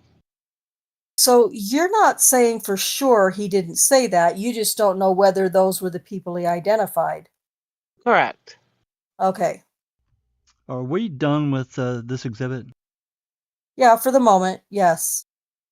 Ma'am, I'm going to give you Exhibit 90, pages 05511 and 05512. And this is a Department of Justice statement about the interview that the agents conducted with you. And what I'm particularly interested in at this moment is if you'd look right at the beginning of the statement under the number 6 on the first page, it indicates that you were interviewed at 10 o'clock in the morning on September 23rd. Do you see that? Yes. Okay. And if you go over to the second page at the bottom, it indicates that the interview was concluded about 10:20 in the morning. Do you see that? Yes. Okay. And it says that you were interviewed by Deborah Strauss and Amy Lehman. Do you see that? Yes. Was that interview in person? Yes. Where did it take place? In my office. At the DA's office. Yes. And does the estimate of time here seem right to you? That it was about a 20-minute interview? Yes. And were both of them questioning you at the time? Yes. Was there one or the other of them who questioned you more actively, or was it just about a horse apiece? I don't recall. The hell does that mean, a horse apiece? Never heard that before. I've never heard that saying. I have no. Was it even? Yeah. That's got to be a Wisconsin thing. Yeah. Yes, Yeah. I think. All right, now I'm going to ask you to take a look at Exhibit 91, which is the Brenda Petersen interview by the Department of Justice agents. Okay. And if you would, please, turn to the bottom of that second page. You see there it indicates that Brenda Petersen's interview was terminated at about 10 minutes to 11. Do you see that? Yes. And if you go back to the first page, it indicates that the interview took place on the 23rd of September. Do you see that? Yes. And your interview took place on the same day, right? Yes. So Brenda Petersen was interviewed immediately after you were. Yes. And she too was interviewed at the district attorney's office. Is that right? Correct. Okay. Was she in the room during your interview? No. Were you in the room during her interview? No. Did the two of you know that morning that you were both going to be interviewed by the DOJ agents? I believe so. Okay. How did you know that? I don't recall if Mark told us or if we received a phone call. I don't remember. Okay. Do you remember when you found out that the two of you were going to be interviewed by the DOJ agents? No. Did the two of you have any conversation about the upcoming interviews before the interviews took place? No. All right. After the interviews that day, say from 10 of 11 in the morning on when Brenda's was finished, did the two of you talk with each other about about how the interviews had gone? We talked about the fact that, it took 20 minutes or whatever, but we didn't discuss the questions. Okay. So you had no discussion with Brenda Petersen on that morning about the content of what you all had to talk to the agents about. No. Did you have any knowledge that morning about whether or not Jill Mertens had already been interviewed? I don't recall. Did you have any knowledge later on in the day that Jill Mertens was interviewed the same day? I don't remember. Okay, let's go back to Exhibit 89, which is the Jill Mertens interview report from the Department of Justice agents. And you'll note that the first entry says, quote, on the morning of September 23rd, the interview took place, end quote. Okay. Do you know whether that was before or after yours and Brenda's interview? I don't know. Okay. Do you recall whether you and Jill Mertens had a conversation later on in the day on the 23rd in which you discussed the interviews that you had had with the Department of Justice? I don't remember. Okay. I'm going to ask you to take Exhibit 91, and again, is this a statement that you've seen before today? Only if this was part of what was in the newspaper. Okay. But in terms of the form of this document, as you're sitting here looking at it, you've not seen it before? No. All right. Again, I'm going to suggest that we go off the record and you take a moment to review it, and then I'll have some questions for you about it.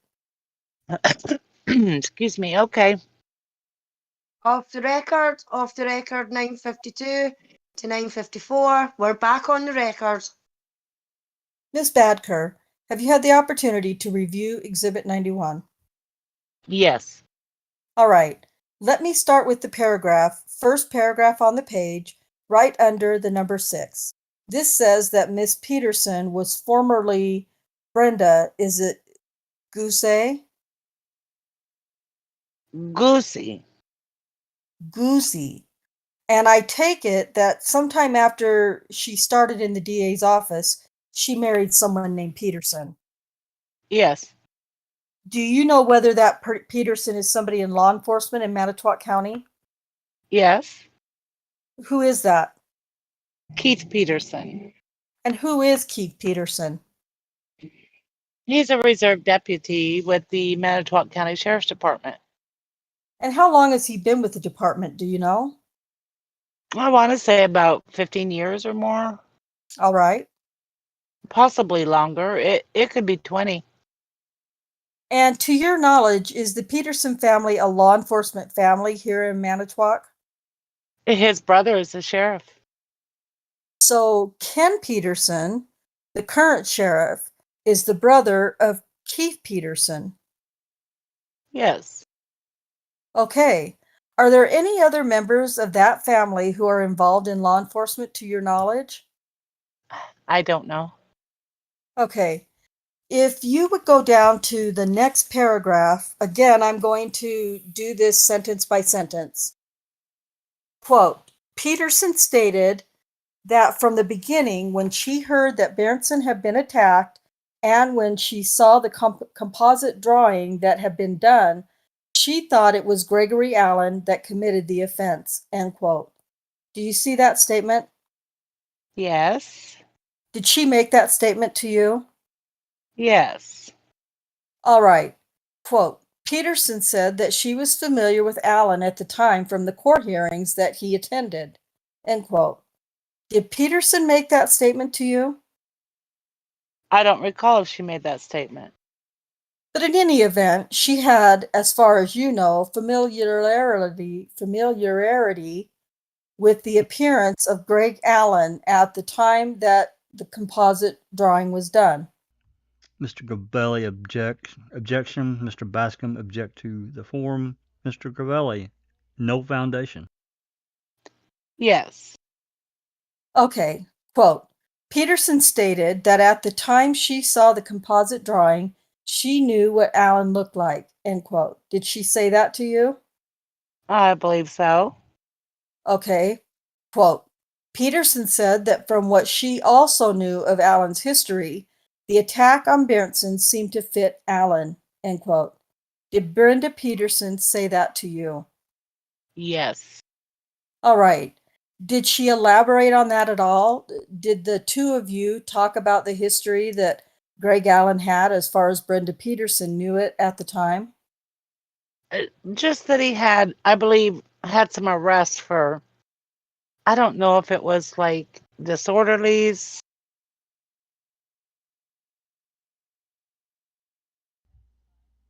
Christina, line 21.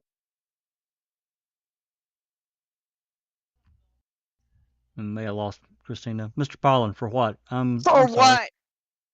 For what? I'm sorry. Sorry. Disorderlies or like stalking type, perverted type things.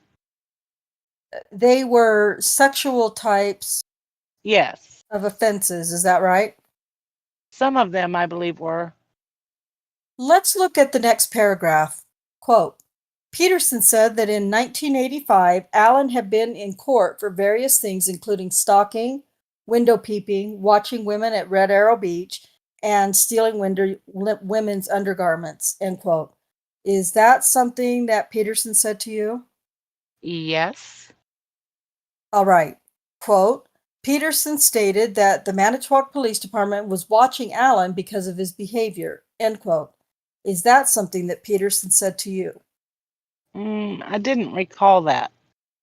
Hang on, I gotta take a sip. Okay, do you know whether or not Petersen had any conversation with Jill Mertens about that sentence that the Manitowoc Police Department was watching Allen because of his behavior? Mr. Gravelli, objection, no foundation. I don't know. Okay, the next paragraph, quote, Petersen stated that she was also familiar with Avery because she was working with Sandy Morris, who was a victim of Avery, end quote. Is that something that Petersen discussed with you? Yes. Tell me, if you would, your recollection of that conversation with Brenda Petersen about Stephen Avery and Sandy Morris. I guess I just vaguely recall her talking about the case. The fact that it happened and she was down in court telling us, what happened and whatever. No great specifics that I can recall. Was she making a comparison between Stephen Avery and her knowledge of him on the one hand, and Gregory Allen and her knowledge of him on the other hand? I don't think so, no. Did you yourself have any knowledge about the Stephen Avery Sandy Morris event or matter? Yes. Tell me what your knowledge was at the time. Just the fact that the crime had been committed and there was a criminal complaint filed against him. Who was Sandy Morris to you at the time? To me? Nothing. You didn't know her at all? No.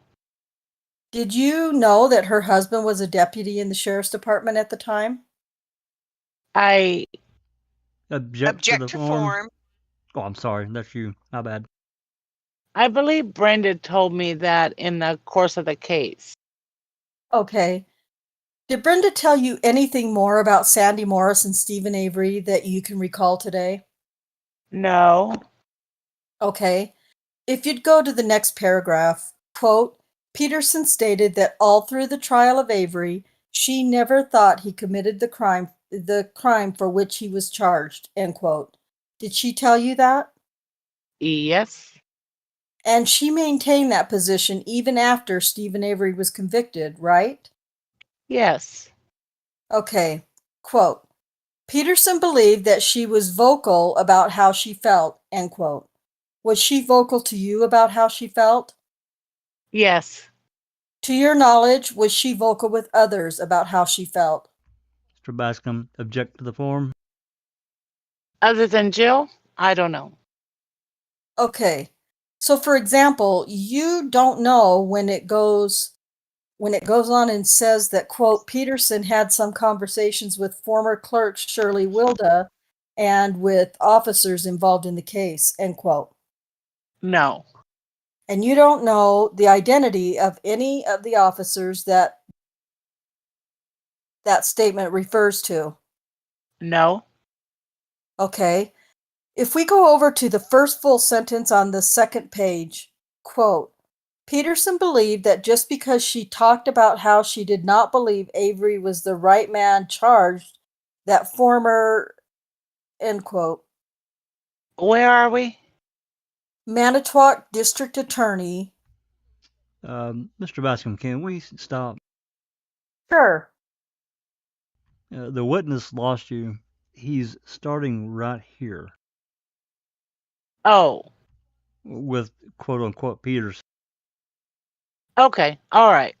Let's start that again, Walt. Yeah, that would be fine. I'm going to read that sentence in, ma'am.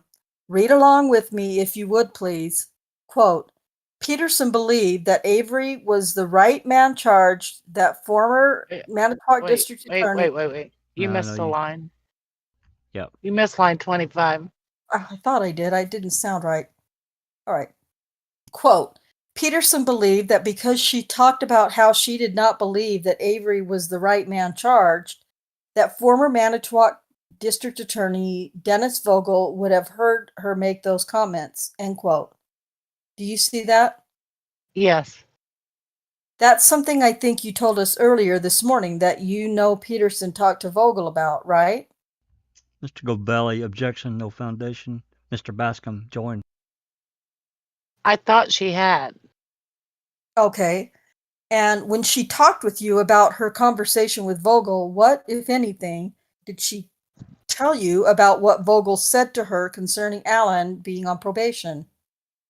I don't know. Maybe I misinterpreted. I thought she had talked with Dennis, but maybe it was just what she had heard.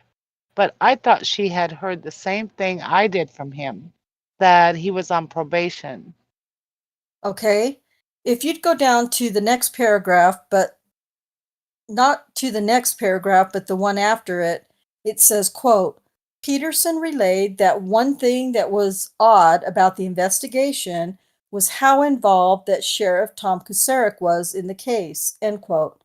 Do you see that? Yes. Was that something that she talked with you about, that she thought it was odd how involved Kucerik was? Yes, she made comments about it. Did you make comments to her in response about that? No. Okay. Did she tell you why she thought it was odd? Other than the fact that it was a high profile case because of the victim. And that was about it. Okay. Did she make any comments to you about the fact that she was not being brought in to work with the victim as much as she had been in other similar cases in the past? I don't recall that at the time. Okay. Do you recall it at any time? It wasn't until this all came out that she talked about that. I didn't recall it during the time it was happening. Tell me what she said to you after this all came out and when she talked about that. The fact that Dennis would have meetings in his office with the sheriff and the victim without her. And that usually, in a sexual assault case, she would be in there with the victim. Did she explain what she felt was wrong about that? Object to the form. Just the fact that it was closed doors and she was excluded from it. Did she explain to you any attempt on her part to try and understand why that was so? No, Did she seem to you to be objecting to the fact that she was excluded? Object to the form.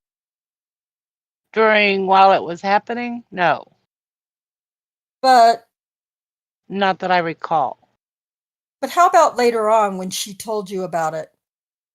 After the fact, she had made mention that she didn't know why she had been excluded. Okay, did she seem like she didn't like the fact that she had been excluded? Object to the form. Sort of. Okay. Tell me what you mean by sort of. I don't Same objection. know if she necessarily was upset. It was just that I think she felt it wasn't standard practice. So it was some kind of deviation from ordinary practice. Object to form. And foundation. As she expressed it to you. Same objection. Yes. Okay. The last sentence in that same paragraph, quote, Petersen relayed that Kosarek gave Vogel lots of pressure to get a conviction for the assault on Bertson, making comments like, don't lose this, or he better not walk, end quote. Did Petersen tell you about Kosarek giving Vogel lots of pressure to get a conviction? Object to form. You may answer. She made that comment, but I never heard any of these quotes. Okay. So in talking with you, she made the comment that Kosarek was pressuring Vogel. Yes. Object to form. Okay. Did she elaborate on that? Did she tell you what that was all about in her opinion? Object to form. No. Okay. Did you express any opinion about that in view of what you were seeing in the office? Object to the form. No. Okay.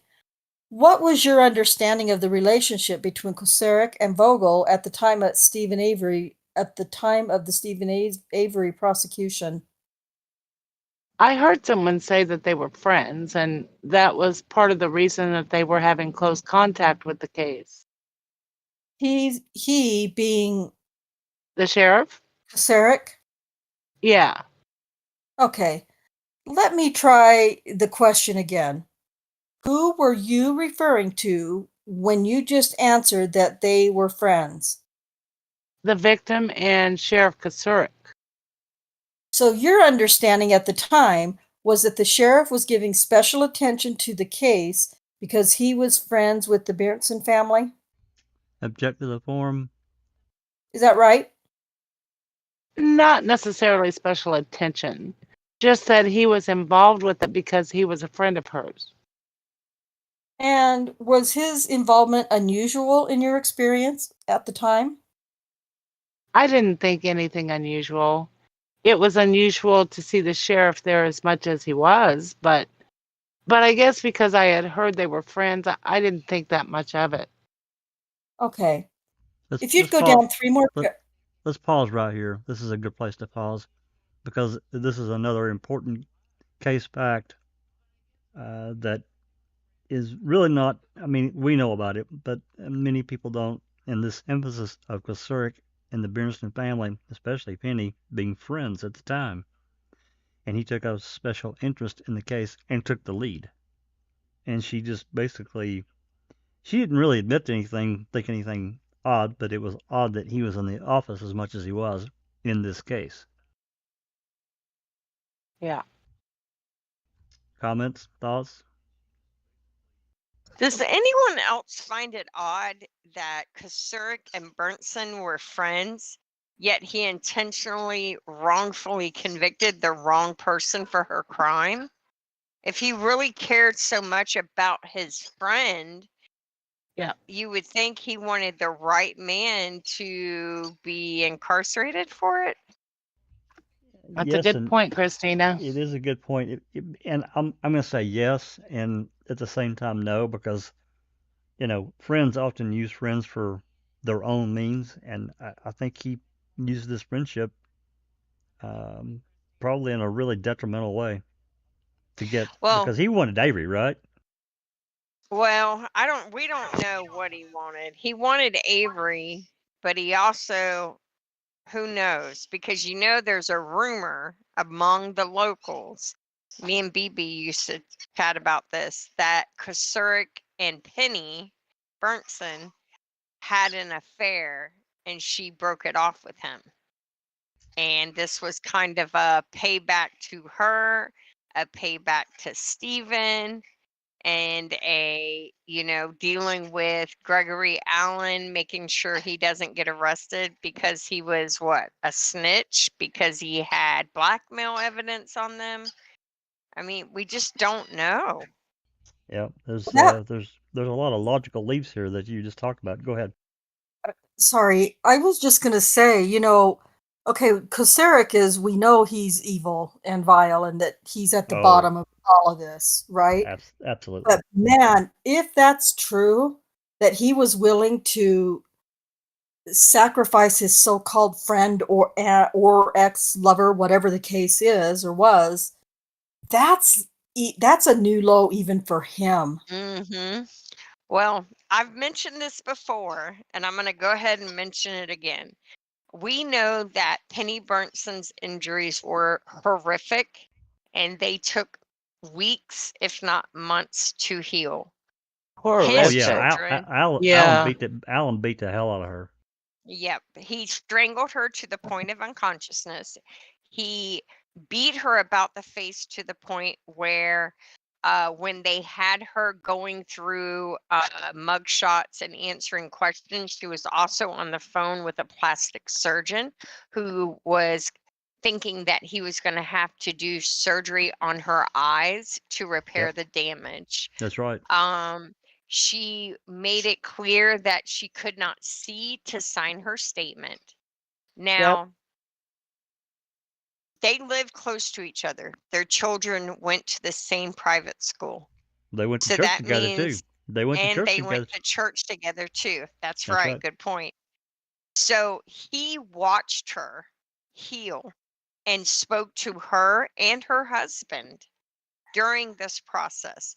And as the big shot sheriff, we're going to make sure the guy who does this gets what he has coming to him. We're going to get justice. And then he went to their house because Alan made prank phone calls to her, right? Yep. And he convinced That's right. her that there's nothing to be worried about, that the guy was locked up. And the Yeah, actually, whole a city time, cop. I think didn't a city cop take that report? mm-hmm. Yep, he's the one that snitched on him for it when the DOJ came to do the interview. What was his name? I think it starts with a K, but I could be wrong. Not Kalanzik. Jadowski. Oh no, Kalanchik. Kalanzik. Was he a city cop? I can't remember. I guess he was. Yeah, it was like Jadowski or Kalanchik. One of them guys There was made it clear. definitely a Jodasky involved. Go ahead. Yeah. So he shuts that inquiry down and goes and reassures her that these prank phone calls were Gregory Allen, because that was like like one of his, what's that word, for one of his modus operandis. He would call and harass the women he assaulted Oh yeah. afterwards. Yep. He did that several times. Penny So wasn't the only creepy. one. Yes. I mean, it's such a textbook serial offender move, right? Yes. And Kasurik reassured Penny, oh, it's nothing. Don't worry about it. Stephen Avery is the bad guy. We got him locked up. You have nothing to fear. And the Yep. whole time, he knows that it's not only does he know it's not Stephen Avery, he knows it's Gregory Allen. And he doesn't And care. here's the kicker for me.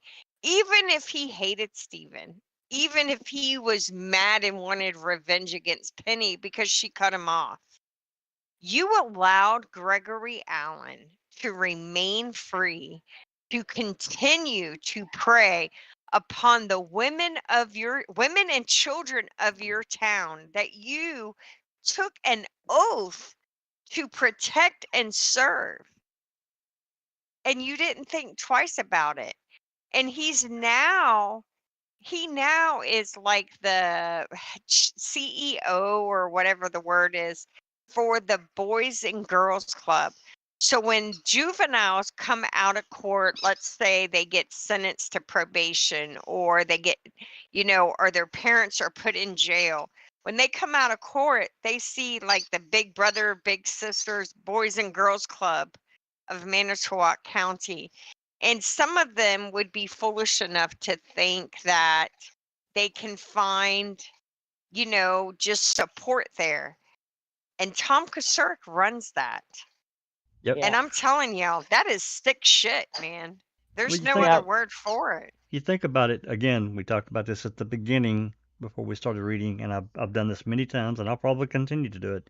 You just think about that in 2005, now they're moved into August, we've fast forwarded, so they're a couple of months past the time they, at least, and I doubt that many knew, because the information would have been explosive. Gregory Allen had been fingered in this 91 case in Hennepin County, Minnesota, that Christina found out about. He was the man. So if you think about it, here we are in late August of 2005. If this shit had come out, it would have completely blown this civil lawsuit to smithereens. They would have been screwed, and they knew it. So you think about, I can't even imagine the conversations that were held, I'm sure, at the very higher levels of the Wisconsin Authority, the AG's office. I'm sure Peg knew, and probably her lieutenants, and possibly a few in the AG's office. I doubt it was many, because again, if this information had been leaked out to the media, holy shit. I mean, this is my opinion. It would have blown everything sky. And it would have all rolled back to Vogel and Kasurik. All of it. Yep. And it's because of exactly what Christina just was talking about. I mean, we have to speculate. We have to make these leaps, but they're logical leaps, because why else would Kasurik do what he did? I don't know any other reason. I really don't. I mean, you can't. I guess we could just say, well, he just wanted Avery, and he was willing to do whatever. But I think there's more to it. Did they have an affair? I don't know. But it's not an unlogical step to think that they were friends. They went to church together. Their children played together. They lived near each other. Man, if he did that to a friend, holy hell, man. Well, yeah. Could have been a dispute between the kids. Could have been bad neighbor. Could have been a lot of things. That's something right. to do with their business. Yeah, it could have been a lot of things. It could have been an affair. But yeah, I think he got Gregory Allen to attack her. I believe that 100%. I don't think that was just something that happened and then he blamed Stephen for it. Yeah, me either. Okay. We are okay. We're right at 60 pages in, so let's march forward. Line 19. Line 19, Rhonda. Okay, if you'd go down 3 more paragraphs to the paragraph that begins, quote, "the biggest concern to Petersen," end quote. Yes. The sentence says that Petersen's biggest concern was, quote, the timed drive that the detectives did from the sheriff's department, how Avery could have committed the crime in the time frame available, end quote. Do you see that? Mm-hmm. That was something I think you told us earlier that the three of you discussed. Is that right? Yes. And the concern had to do with the fact that the Avery family would have been making that drive with 5 children, including 2 newborn twin infants. Is that right? Yes. Okay. And that was something that all of you agreed about. Yes. Okay. To your knowledge, was that something that Petersen talked with Vogel about? No foundation. If you know. I don't know. Okay. Ma'am, I'm finished with Exhibit 91. I'm going to put in front of you Exhibit 90, and I'll ask you the same question. Have you had any opportunity at any time in the past to review this document? Not unless. Is this the reprint of what was in the newspaper? Because that was all I saw. Tell me what you're referring to when you say, quote, what was in the newspapers, end quote. And they printed parts of the investigation and quotes from some of our interviews in the newspaper, I believe. And when you say they, are you referring to the Manitowoc Herald Times? Herald Times, yeah. And is it your recollection that they reprinted portions of your Department of Justice investigatory interviews? I thought that's what it was, yes. Do you know whether it might have been from the final report that was put out by the Attorney General rather than the investigatory interviews as such? Oh, it probably was from the final report. So other than that, you haven't seen No. prior statement. I'm going to go off the record again. This is your statement as recorded by the Department of Justice, and I want you to take your time and read through it, and I'll be asking you some questions about it. So let's go off the record. Off the record.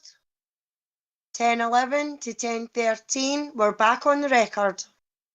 Ms. Badker, have you had the opportunity to review Exhibit 90, the Department of Justice investigatory statement about the agent's interview of you? Yes. Okay. I'd like to go down to the last paragraph on the first page, and again, I'm going to take this sentence by sentence. Quote, Badker told the special agents she did not think Avery was the person who committed this crime long before it was determined the crime was actually committed by Gregory Allen, end quote. Did you say that to the special agents? Yes. All right. Quote, when the special agents asked Badker who she thought committed the crime and why, Badker responded, quote unquote, it was a gut instinct, end quote. Did you say that to the special agents? Yes. All right. Then the next sentence says, quote, Badker continued by saying when she saw the composite picture that had been drawn, this picture instantly reminded her of Allen, end quote. Did you tell that to the special agents? I don't recall saying the word instantly, but yes, I did say it looked like Alan. Okay. And that's a reference to the composite drawing, and it's shown in Exhibit 116, which you looked at earlier this morning, right? Yes. Okay. What was it that reminded you of Alan when you saw that composite drawing? Mostly the hair, Okay. curly hair. And I'm just going to stop here for a minute. The one picture that we have of Alan, he has straight hair in that picture. Yep. Mm-hmm. And it We, was we was that later or earlier, that photo? I think that was an 83 or 84 photo, but I can't remember. We did a lot of Yeah. looking, but Yeah. this other photo that I think is that we've never seen, that's talked about, that It just Christina, disappeared, right? that Kay pointed out there at the beginning when we started talking. I don't think we've ever seen that photo. I know that I Uh, personally I've scoured, and I literally mean that. I have looked at every photo that I could get my hands on of the 80s of Gregory Allen, and not one of him show up with curly hair. Not one. right. No, that he's either receding hairline, short haircut, or straight and short haircut. There's none Yeah. of this wild look. It's almost like pre Penny Bernson assault. He had a wild do A after perm. the A per. Penny Burnt. Yeah. Go ahead. Yeah, and then after the Penny Bernson assault, because it was probably suggested to him, or Uh-huh. he recognized that he needed to change his hairstyle to kind of separate himself from that mugshot. Yep. Okay, line 13. Curly hair. So the hair in Exhibit 116 looked to you like Greg Allen's hair. Yes. When you say the hair, are you referring to the hair on the top of his head, the facial hair, or both? The hair on top of his head. Okay. How about the facial hair? Was there anything about the facial hair that reminded you of Allen? Not that I remember putting it together with, no. Okay. Have you seen any photographs of either Greg Allen or Steve Avery since Mr. Avery was exonerated in 2003? No. Okay. Anything else about the composite drawing that caused you to be reminded of Greg Allen at the time that you first saw it? Not that I recall. How about the eyes, No. the nose, No. the mouth? No. How about the drawing as a whole, including the hair? That would probably be more likely. All right. And the comparison that you would be making would be between looking at the composite drawing and having, at the time, previously, in fact, physically seen Greg Allen. Yes. All right. How many occasions did you see Greg Allen before you saw the composite drawing? I believe it was only one occasion. And what was that occasion? Where was it and what happened? There was an occasion, I don't recall when, that he had come to our office Okay. and was at the front counter. And did you deal with him on that occasion? I don't recall dealing with him, but I believe it was Brenda coming over to me and letting me know that that's who was at the counter. And I took notice of him because of the fact that we've had previous reports on like sexual type stuff and window peeping, that type of thing. So, on a woman to woman basis, would it be fair to say you were taking note of him because he presented a special danger to women? Mr. Bascom, object to form. Yes.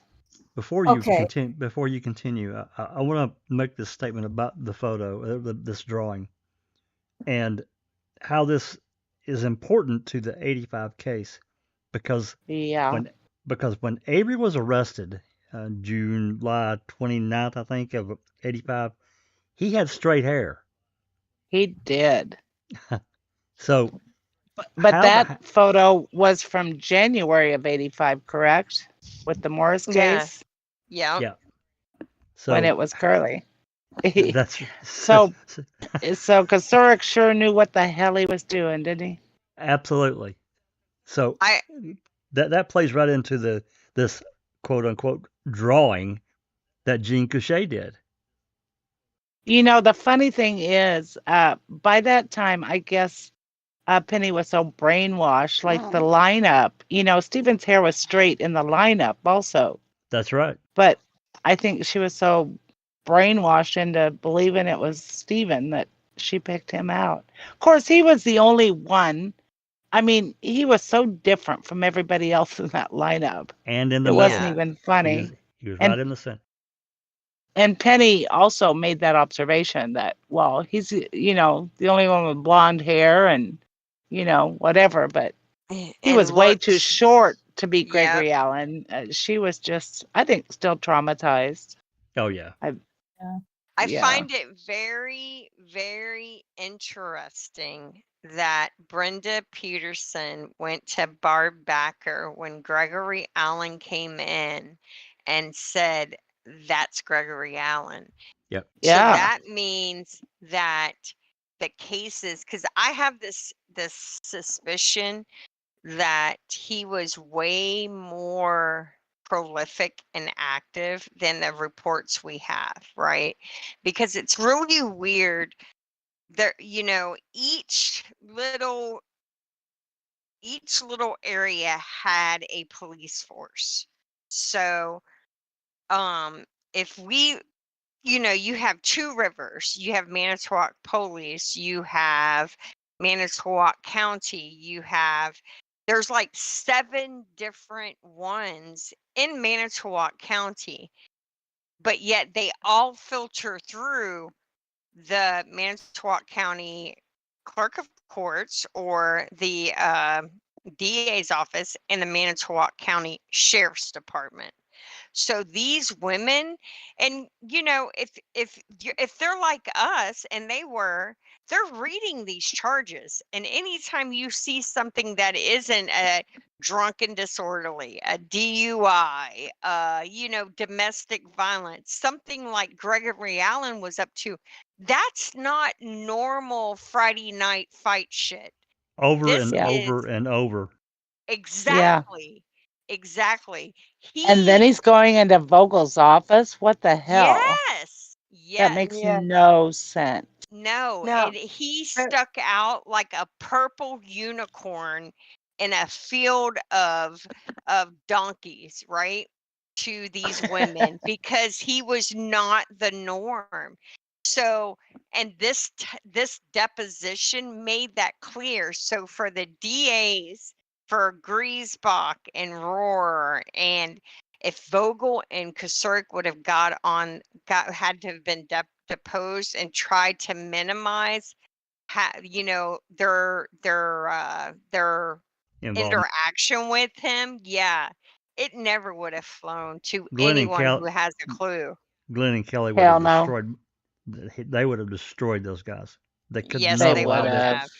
They could not allow them Absolutely. to be deposed, Yeah. and I they mean, knew it. I think And I at the think same time, that really would have destroyed Lautenschlager and that whole investigation. That's Yep. right, because she whitewashed it, she minimized it, and she blamed it on what's the best thing to blame it on? Lack The of funding. victim. Victim blaming. Lack of funding and the victim ID'd. Of course, And she also tried to blame the lawyers too. yeah, and you cannot, when you have the women in the office saying, look, we told him it wasn't Stephen, it was Gregory Allen on the record, that kind of destroys your whole narrative of, we didn't have enough money and it's the victim's fault. But yeah, and they knew about, the real thing is they knew about the drawing. They knew the truth about it too, that it couldn't have been Avery because the drawing was wrong. It was completely wrong. But that didn't get, it was I too mean, late. when it comes to the police and that though, Jack, I think that's a regular occurrence when it comes to police to help them get the person that they want, is the lineups and everything like that. Because the same thing happened here with Luke. He should have got an in-person lineup. That was part of the law. And he didn't get that. But what they did do is they put a photo of Luke in front of the witness. He was the only one in out of the picture array, out of the photo array. He was the only one with long hair, and he was the only one that was up against a white background. So Same kind of thing. Yeah, exactly, Susan. It is, Georgia. That was to make him stand out more, so that the witness would go, "Oh, that's him," But then that same witness couldn't even pick him out in court. So sometimes it can backfire on them, but sometimes they run with it and it helps their case, and they get their confessions because they can question them and everything like that after that witness says, yes, that's the person, you know. But when it comes to Penny, I mean, she was getting shoved these pictures and things like that in her face after she had just been beaten, you know. So you probably could have put a picture a clown in front of her and say, is that your perpetrator? You know what I mean? And she probably would have said aye. But because she had these other factors, i.e. Dvorak, the sheriff, and everybody like that, all saying, oh, that sounds like Stephen Avery, then that's been implanted in her brain. And then the pencil's gone in there and drawing tracing a description of Stephen and then showing her the picture, you know. And the woman couldn't see nothing, but yet they're showing her a picture and she said it was Stephen. I mean, it's to be honest, I mean, I feel sorry for Stephen and I feel sorry for Brendan. You all know that. But I really, really feel sorry for Penny. Oh yeah, because she got leaned on and pressured. There's no doubt. Yeah, Well, she got pressured. But not only that though, Jack. She sent an innocent man to jail. Yeah. You know what I mean? For her crime. And then she's got the police coming and telling her, oh, he's getting exonerated because it wasn't him that done it. Can you imagine how that woman felt? And she is the only one, everybody in the whole 85 case, she is the only one that has gave Stephen an apology. The only one, the victim in this whole fucking scenario is the one that gives Stephen the apology, you know. And I guarantee you she still feels dreadful until this day about that situation. I bet she does. I mean, who wouldn't? I mean, my God, I couldn't even imagine sending somebody to jail for a day, let alone, you know, beyond his punishment for the Sandra Morris incident. Not a single day. I mean, that's heavy to weigh on someone. It really is. Yeah. So Kusurik likely said, I know you can't see, but trust me, this is the guy who did it. If you want me to get him, just say it's this number, right?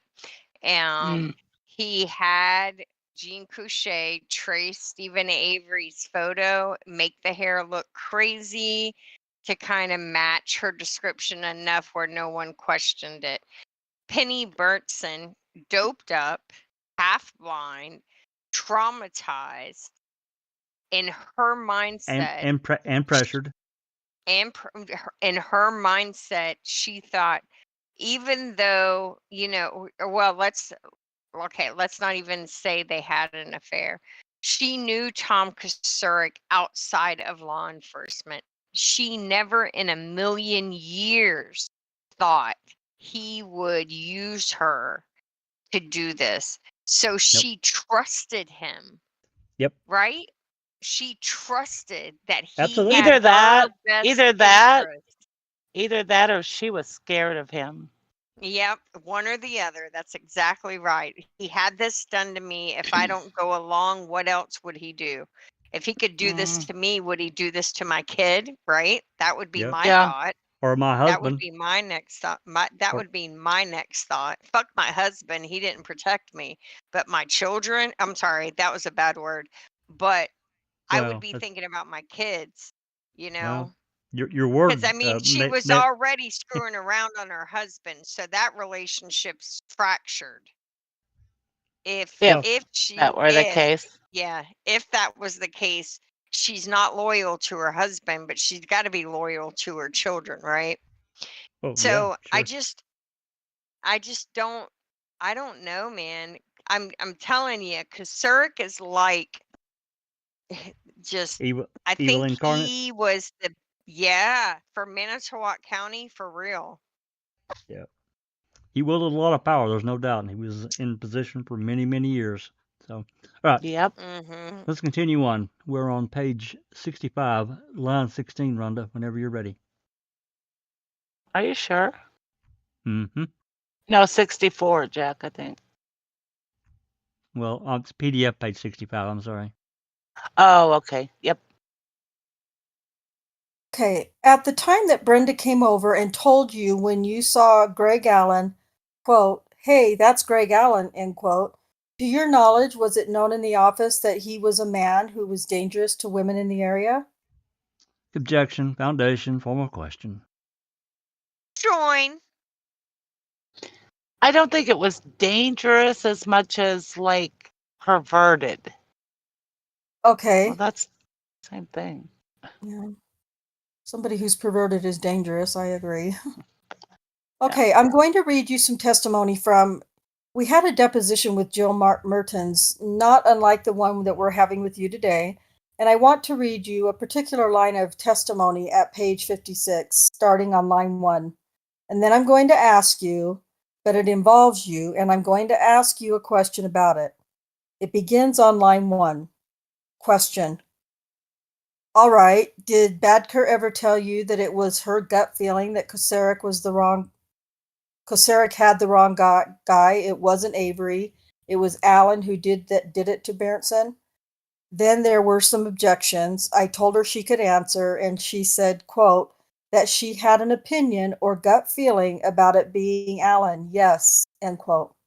And then I said, quote, question, meaning that the sheriff had the wrong guy, end quote. Mr. Pollen made an objection, and I continued, quote, in pursuing Avery, end quote. And her answer was, quote, she didn't say it in those terms, that it was the sheriff's responsibility, end quote. And then I asked her, quote, whose responsibility did she think it was, if you recall, end quote. Mr. Covelli objected, and then Ms. Mertens answered, quote, not that it was anyone's urging or quote, not that it was anyone's urging or responsibility, end quote. And then I asked this question, quote, well, here are the three of you, right? Now, somebody is being accused of rape, and a very violent rape, on a prominent citizen in town, and you think it's the wrong guy, right? The three of you think it's the wrong guy. Is that right? End quote. And then there were some objections. I told her she could answer, and she said, quote unquote, yes. And then I said, quote, so that there can't be anything that's more serious than that in the kind of work you were doing, right? End quote. There were some more objections, and then she said, quote unquote, correct. Okay, as far as you know, is that a faithful recitation of the conversations you had with Ms. Mertens about the situation? Object to the form. I renew the objections that were made at the time of the deposition. Join. You can answer. Yes. Okay. I think she referred to quote unquote gut feelings, which is what all of it ever was. Well, it was more than gut feelings, wasn't it, ma'am? Objection asked and answered. Mr. Bascom. Objection asked and answered. Mr. Covelli. Argumentative. I mean, you had physically identified this man. Objection. Is that right? No. Objection, no foundation. You hadn't physically identified Greg Allen as being the man who looked like the composite at the time you made these statements? Object as argumentative. You may answer, ma'am. No. It was a gut feeling that the composite looked more like Greg Allen than it did like Avery. Based on your observation of both those people, Yes. and based on what Brenda Petersen and you and Jill Mertens knew about Greg Allen's record. Object to the form. Is that right? Right. And the fact that he had engaged not only in perverted behavior, but also a violent behavior towards women. Mr. Bascom and Covelli. Objection to the form, no foundation. You may answer. Yes. Okay, so it wasn't just a gut feeling, it was based on a lot of information you had at the time, right? Mr. Covelli and Mr. Bascom object. Objection, no foundation. You may answer. It was a gut feeling for me personally. Okay, based on the information you had. Yes. Okay, and that's something you told Dennis Vogel, right? Yes.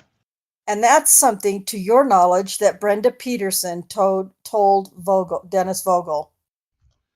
Mr. Bascom and Covelli object to the form. Objection, no foundation.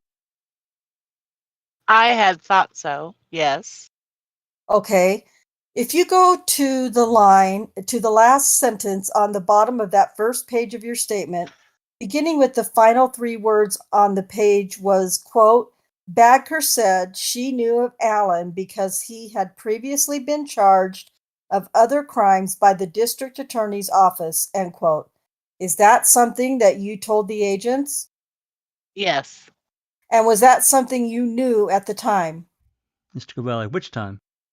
At the time that these events occurred in 1985. Yes.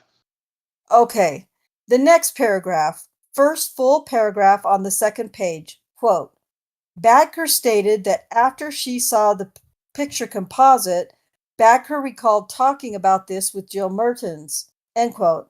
Is that something you told the agents? Yes. And did you in fact talk about it with Jill Mertens? Yes. Okay, the statement goes on and said, quote, Mertens was also working in the district attorney's office at this time. Badker recalled that she and Mertens were talking about this photo and how they both agreed it looked like Allen, end quote. Do you see that? Yes. Is that something you told the agents? Yes. When you told them that, were you referring to a photograph or the composite drawing? The composite. Exhibit 116? Yes. Okay, the next paragraph, quote, Badker stated that at one time she told the Manitowoc County District Attorney at the time, Dennis Vogel, she thought this composite looked like Allen and not Avery, end quote. Is that something you told the agents? Yes. And did you in fact tell Dennis Vogel that? Yes. Okay, next sentence. Quote, Vogel told Badker that Allen could not have committed this crime because Allen was on probation in Door County at the time the crime was committed, end quote. Is that something you told the agents? Yes. And is that what Vogel told you? Yes. All right, going on. Quote, Vogel told Badker that Allen's probation officer had been contacted and that the probation officer verified that Allen had an alibi at the time the crime was committed, end quote. Do you see that? Yes. Is that something you told the agents? I don't recall that part about the alibi. I just remember it being that they said he wasn't in Manitowoc at the time. Okay.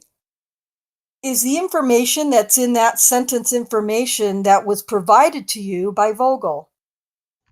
Object to the form. You may answer. Yes.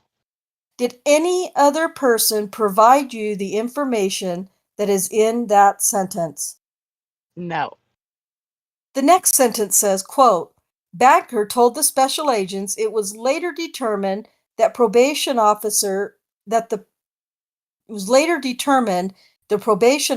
said he had seen Allen within a day or so of the incident and not provided an alibi to Allen's whereabouts at the time the crime was committed, end quote. Is that something you told the agents? I don't recall that sentence. Is it your testimony that you believe the agents are misstating in this statement what you told them? No. Foundation. How would she know? You may go ahead. I'm just saying I don't recall. I don't remember Whether, stating it that way. okay. What's your recollection of how you stated it? I remember telling them about Vogel telling me that they contacted the probation officer in Door County and that supposedly Alan was on probation in Door County and wasn't even in Manitowoc on the time the crime occurred in Manitowoc, so it couldn't have been him.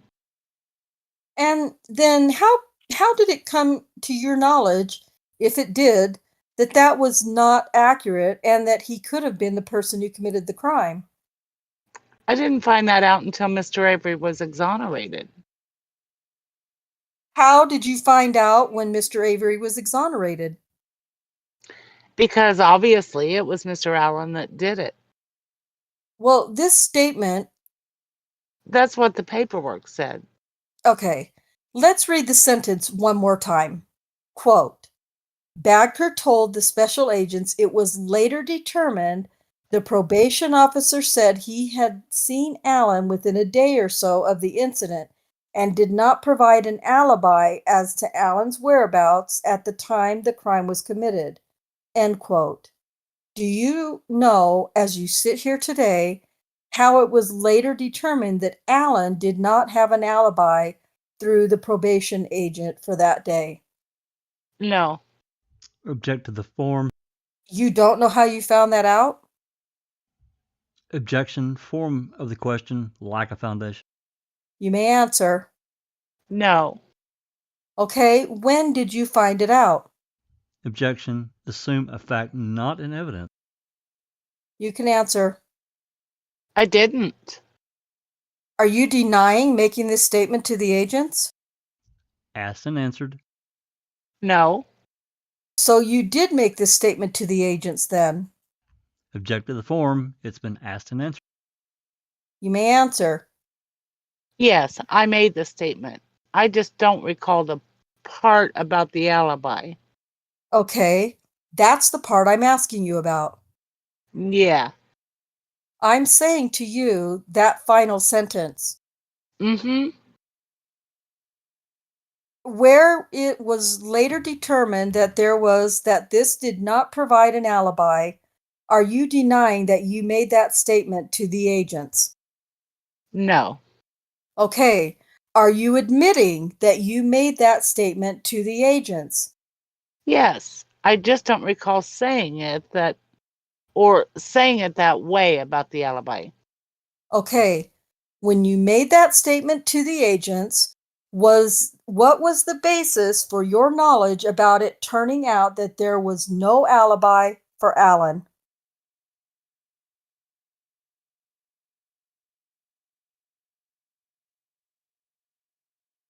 Christina?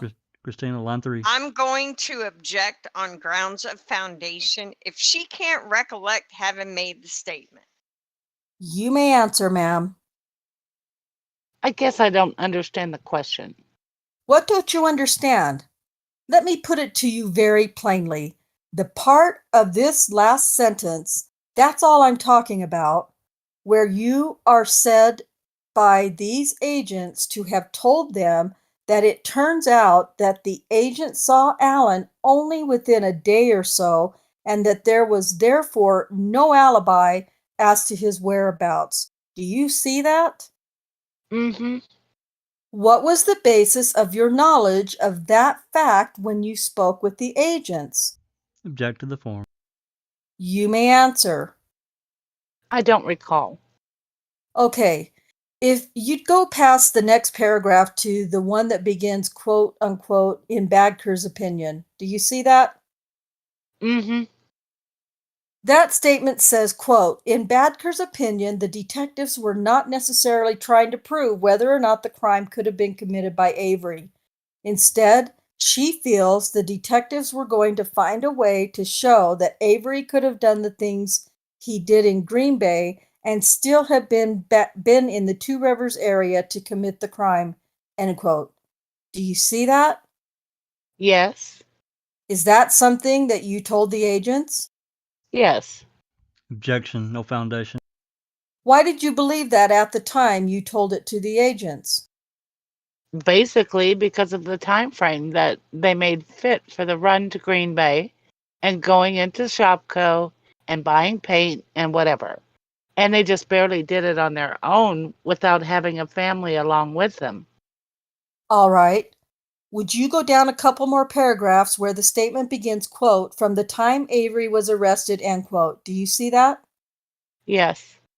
It says, quote, from the time Avery was arrested until his prosecution, Badker could not recall DA Vogel ever vocalizing any doubts or second thoughts about prosecuting Avery as the perpetrator of these crimes, end quote. Is that something that you told the agents? Yes. Then it goes on and it says, quote, Badker said on a couple of different occasions she would tell DA Vogel she had a gut feeling that the facts of the assault did not seem right, and Badker would bring up Allen's name, end quote. Is that something you told the agents? Yes. Okay. Now it refers to, quote, a couple of different occasions, end quote, when you told Vogel that. Do you see that? Yes. And the paragraph begins reflecting the time between when Avery was arrested until he was prosecuted. Do you see that? Yes. Is it during that time span that the couple of occasions occurred when you told Vogel your thoughts? From the beginning of the case up through the trial. Okay. And the statement goes on and says, quote, DA Vogel would simply tell Badker that Allen could not have committed this crime, end quote. Do you see that? Yes.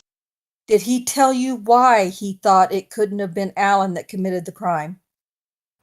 I believe in the conversations he referred back to the fact that he was on probation and not in the area when it happened. Okay. Have you had any conversations with anybody about that belief of Vogel's? No. Since that time that Stephen Avery was exonerated in September of 2003? No, not that I recall. Have you had any conversations with anybody about whether or not Vogel got bad information concerning Allen's alibi from some probation and parole agent? No. Okay. In the next paragraph, it says, quote, in Badker's opinion, there seemed to be pressure on arresting and convicting someone right away for this offense, end quote.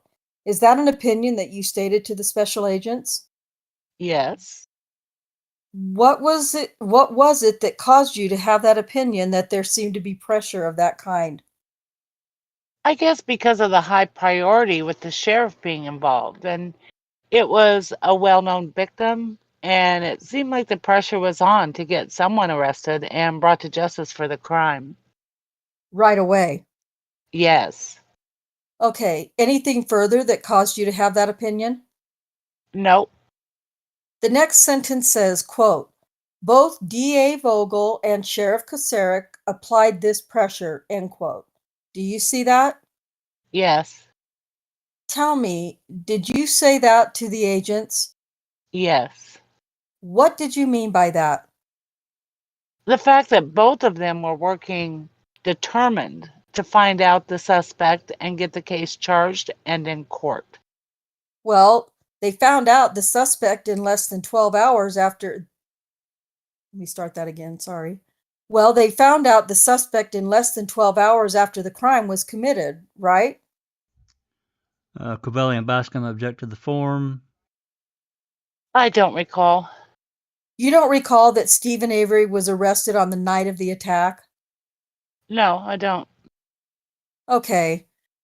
Ma'am, you've had the opportunity to review Exhibit 90, your own statement to the Department of Justice investigators, and we've gone over a lot of it in detail here today. Is that right? Yes. Is there anything in this statement that you believe to be an inaccurate recording of what you told the agents? Mr. Mayor? Object to the form. You already went through all of it. You may answer, ma'am. No, I don't, except for that alibi thing. I don't recall that. You're not denying it. You're No. just saying you don't recall. Right. Okay. Other than the meetings that took place on the first 2 days after Stephen Avery was exonerated, Have you had any conversations with Michael Griesbach about this case? No. Have you had any conversations other than those 2 meetings with Mark Rohr about this case? No. Since Stephen Avery was exonerated, would you estimate for me about how many conversations of any kind about this case you've had with Jill Mertens? Oh, maybe 3. Okay. About how many conversations since Stephen Avery was exonerated have you had with Brenda Petersen about this case? Maybe half a dozen. 6. And have you had any conversation with former District Attorney Fitzgerald about this case? No. Okay. Have you told me in answer to questions today the content of all conversations, the 6 conversations that you've had with Brenda Petersen since the time of the exoneration? Yes. Object to the form and foundation. All right. On any of those occasions, did you and Brenda ever say to each other, why didn't they listen to us when we told them? No. Did you ever discuss your frustration about the fact that they had brought these matters up to Vogel and that they were just brushed off? Object to the form. With Brenda Petersen. Object to the form. Form of the question with regard to the use of, quote, frustration, unquote. She never said that. You may answer, ma'am. Yes. Okay, tell me about that. Just the fact that all of us had talked about it and made known to them our thoughts and what we thought. And possibly if someone would have looked into it sooner, then the victim in Green Bay would have never been a victim. Meaning the woman who was later raped. Yes. And Stephen Avery never would have done 18 years that he didn't have to do. Object to the form of the question. Is that right? Correct. I don't have anything further.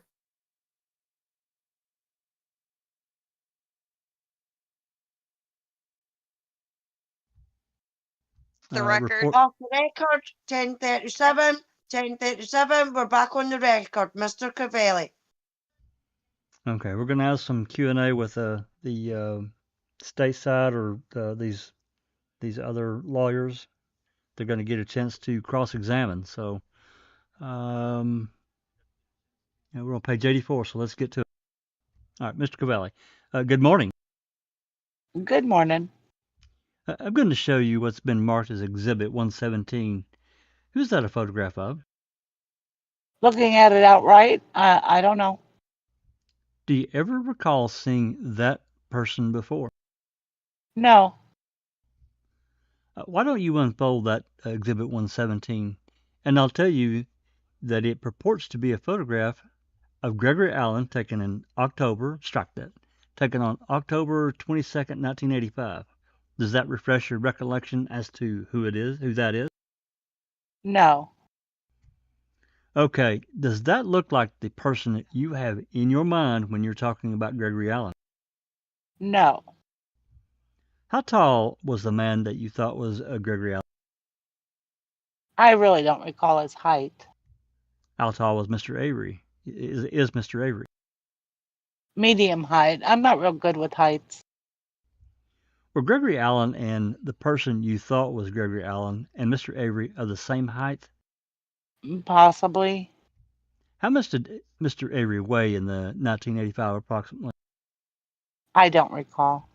How much did the man you thought was Gregory Allen weigh in 1985? I would be guessing if I said 150.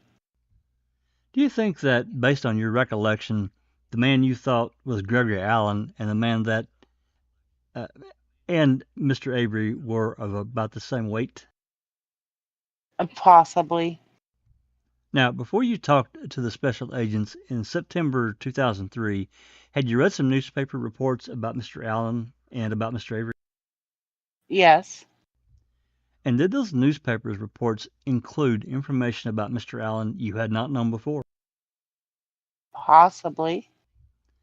And did those newspaper reports contain information that you might have had information available to you prior to reading those reports?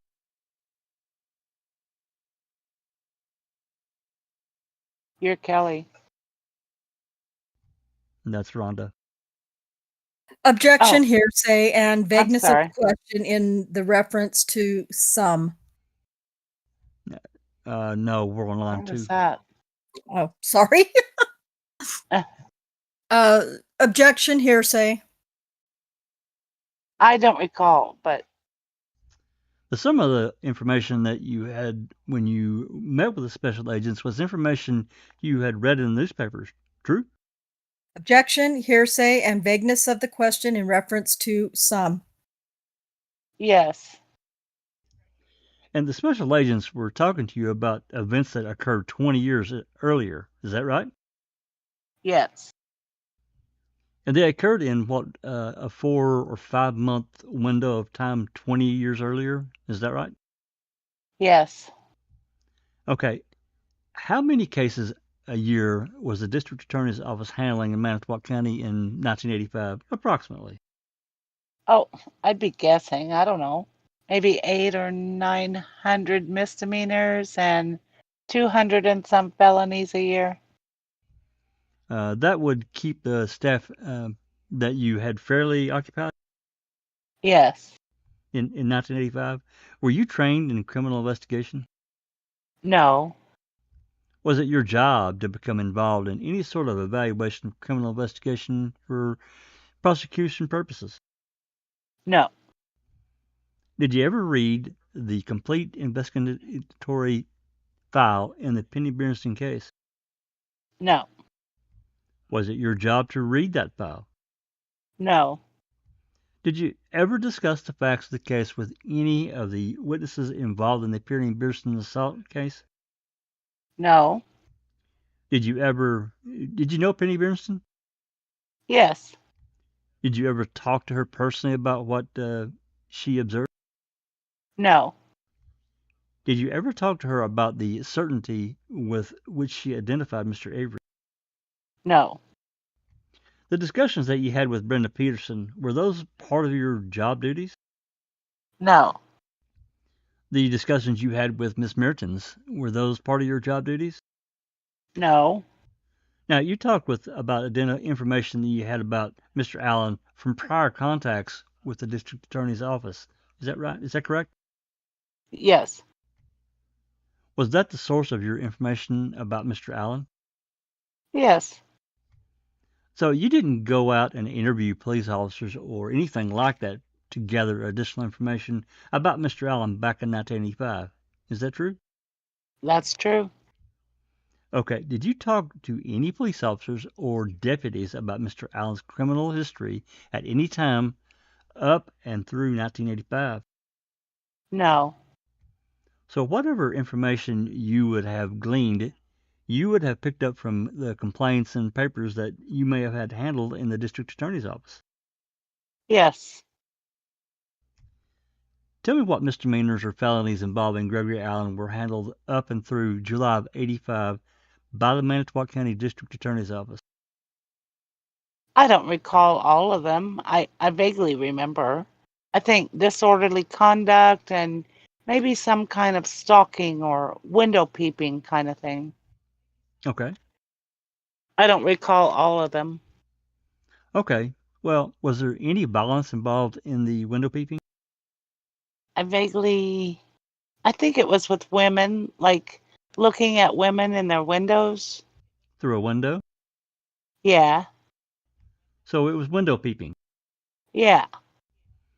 All right. Do you remember when that charge was brought with respect to July of 85? I'd be lying. I would guess within a year or two previous to that. Were there any other cases that the district attorney's office in Manitowoc handled against Mr. Allen other than one window peeping incident that you referred to? Man, they're trying to downplay him, aren't they? Oh, man. Jesus. I believe there was some sort of stalking complaint with women and a disorderly conduct of some sort. Were there any cases in the district attorney's office in Manitowoc handled involving Gregory Allen after July of 1985? I don't recall.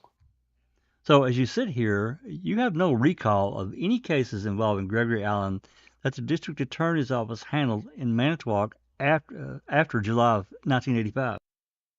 Not that I remember. Would you agree that if there were cases involving Gregory Allen that occurred in 85 or 1986, it is likely you would have been aware of them if they were handled by the Manitowoc County District Attorney's Office? Possibly, yeah. Yes, I would be. Okay. And do you know if there are any... Let me start that again. Okay. And do you know if there were any cases that the Manitowoc District Attorney's Office handled after July of 1985 that involved any form of violence? Not that I can recall. Tell me about, you said in questioning by Mr. Kelly that you recalled in Mr. Allen's history there was violence. What specific violence are you referring to? If memory serves me correctly, I believe there was an incident with a gun, pointing a gun at a female Okay. and making threats. All right. Might that have been Mr. Avery that had pointed the weapon at a woman? Oh, I thought that's what you said. I'm sorry. If I did, I misspoke. I meant to say Gregory. I had been asking, I thought, Oh, a series of questions about Gregory Allen. I'm sorry. Let's go back, and we want to make sure that the record is clear. Okay. I want to ask questions and if I misspoke and said Avery, I apologize. But my questions were focusing on Mr. Allen. And you, earlier in your testimony, and let's go back and just make sure we're on the same track, meant to ask you whether you were aware of criminal prosecutions, misdemeanors, or felonies that involved Mr. Gregory Allen that were handled by the Manitowoc County or Manitowoc District Attorney's Office up and through July 19, 1985. All right? Are we on the same page now? Okay. All right. Are you aware of whether or not there were any such cases?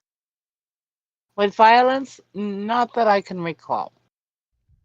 Were you aware of there being any such cases at all, whether there was violence with or without violence? Meaning other than the DCs and stalking type things? Okay, the answers you had previously given, Yeah, you were addressing Mr. Allen then, correct? right. All right. Now I'm going to ask you the question. What, then, was your basis for the knowledge or your assertion that in August of 1985 or so, you had some knowledge of history of Mr. Allen being violent? Strike that.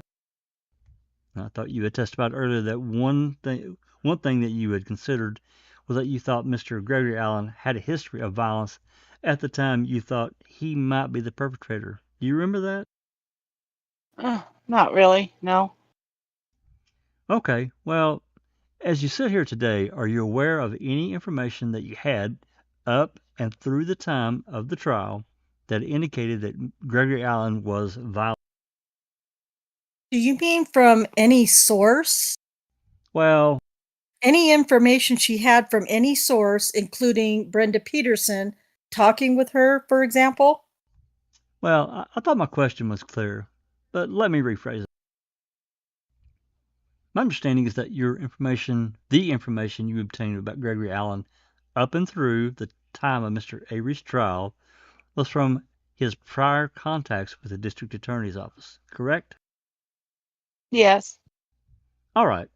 My question is simply this. Did, to your knowledge, up and through the time of Mr. Avery's trial, were there any contacts with the district attorney's office in which Mr. Allen was found to have or have been accused of engaging in violent conduct? Not that I recall. Do you claim to have had some information from some other source that Mr. Allen had engaged in violent conduct? I remember conversations with Brenda where she, had mentioned I don't know if it was through talking with police officers or what, but nothing with foundation. Do you remember a case handled by the district attorney's office where Gregory Allen was charged with a battery to a police officer? I don't recall that, no. From your knowledge of the charged battery to a police officer, would that involve violence? Yes. Do you know if the case of battery to a police officer by Gregory Allen was ever tried by the Manitowoc County District Attorney's Office? I don't recall. The person, I'm going to show you Exhibit 117 again. The person that you were thinking of had curly hair? Yes. Okay, and by quote unquote thinking of, I'm referring to the composite drawing that's in front of you. And what exhibit is that composite again? It's 116 by Mr. Badker. Mr. Covelli, 116. The photograph of the gentleman in Exhibit 117. Does he have curly hair? No. Does he have a receding hairline? Yes. Does that person look like the person depicted in the Exhibit 116 to you?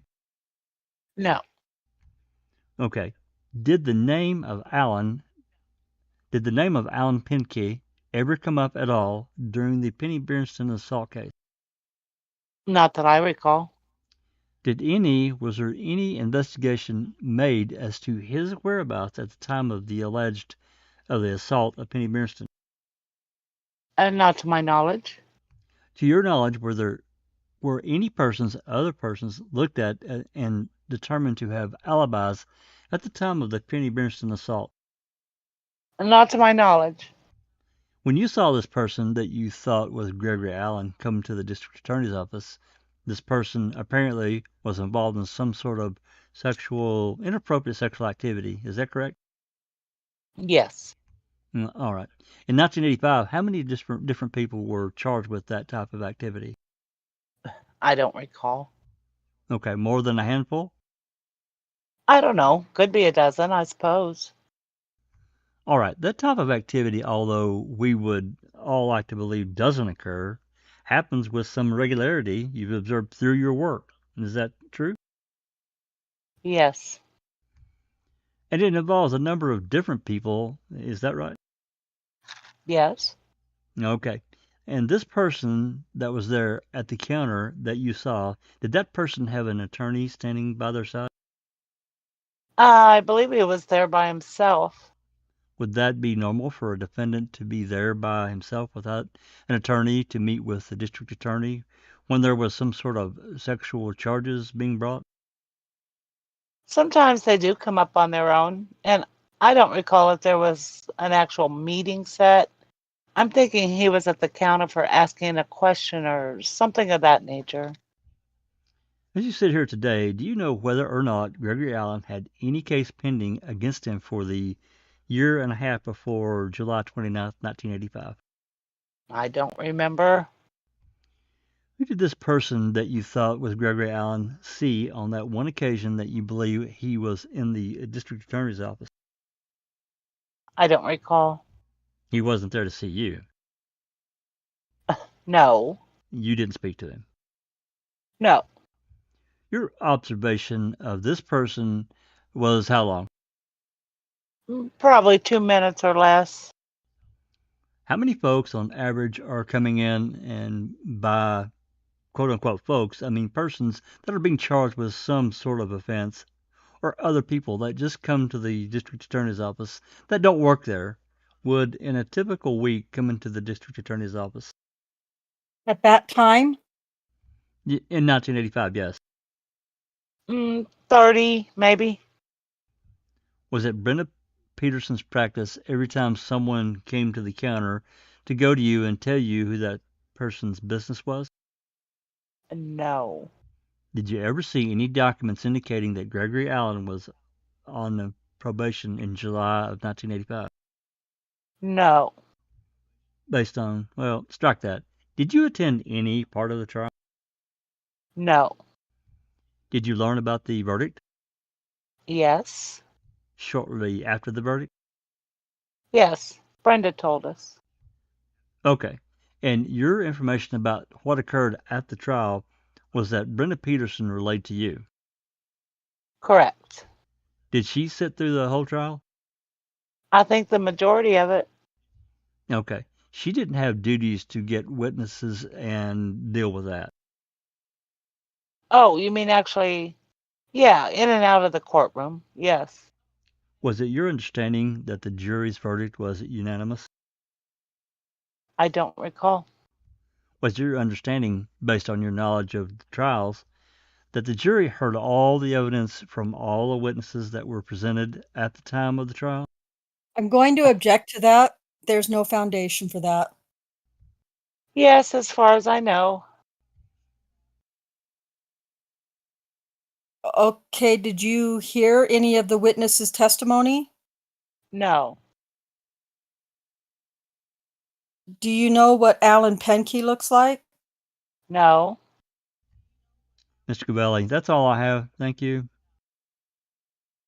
I think that was supposed to be Cavelli. Yeah, probably. Yeah, I think he screwed that up. And then we got the reporter. Miss Badker, I believe you just testified just a couple of moments ago that it was not Brenda Petersen's typical practice to come and speak with you to draw your attention to a particular person who came into the office. Is that right? Correct. But she did do that on the occasion when the person whom she identified as Greg Allen came into the office. Yes. Do you know why? I guess because at the time there was some like perverted type reports on him. Okay. And so she just said, do you want to see what he looks like? And was that, in your opinion, was that because he presented a particular threat to women? Baskerman Cavelli, objective form and foundation. You can answer. I guess so. Okay, when Mr. Cavelli was asking you some questions about the basis for your knowledge of Greg Allen at the time, meaning in July of 1985, amongst other things, you commented on some statements that have been made to you by Brenda Petersen based on conversations she had with police officers. Do you remember that? Mm-hmm. You have to answer yes or no. Yes. Were the police officers, to your knowledge, from the City of Manitowoc Police Department? Object to the form. As she conveyed it to you? Same objection. I don't recall. Okay, you also testified when Mr. Cavelli was asking you questions that as far as you knew, whatever information she, Brenda Petersen, had from whatever police officers did not turn out to be anything. Is that what you're saying? I don't recall if there were any charges that came out of any of that. I don't recall. For example, did Brenda Petersen talk with you at all about the fact that Mr. Allen was under surveillance at the time by members of the Manitowoc Police Department because of his threat to women? Objection asked and answered. No. Okay.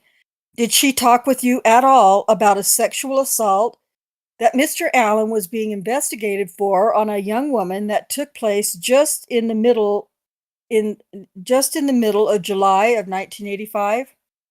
No. No, she didn't, or no, you don't recall?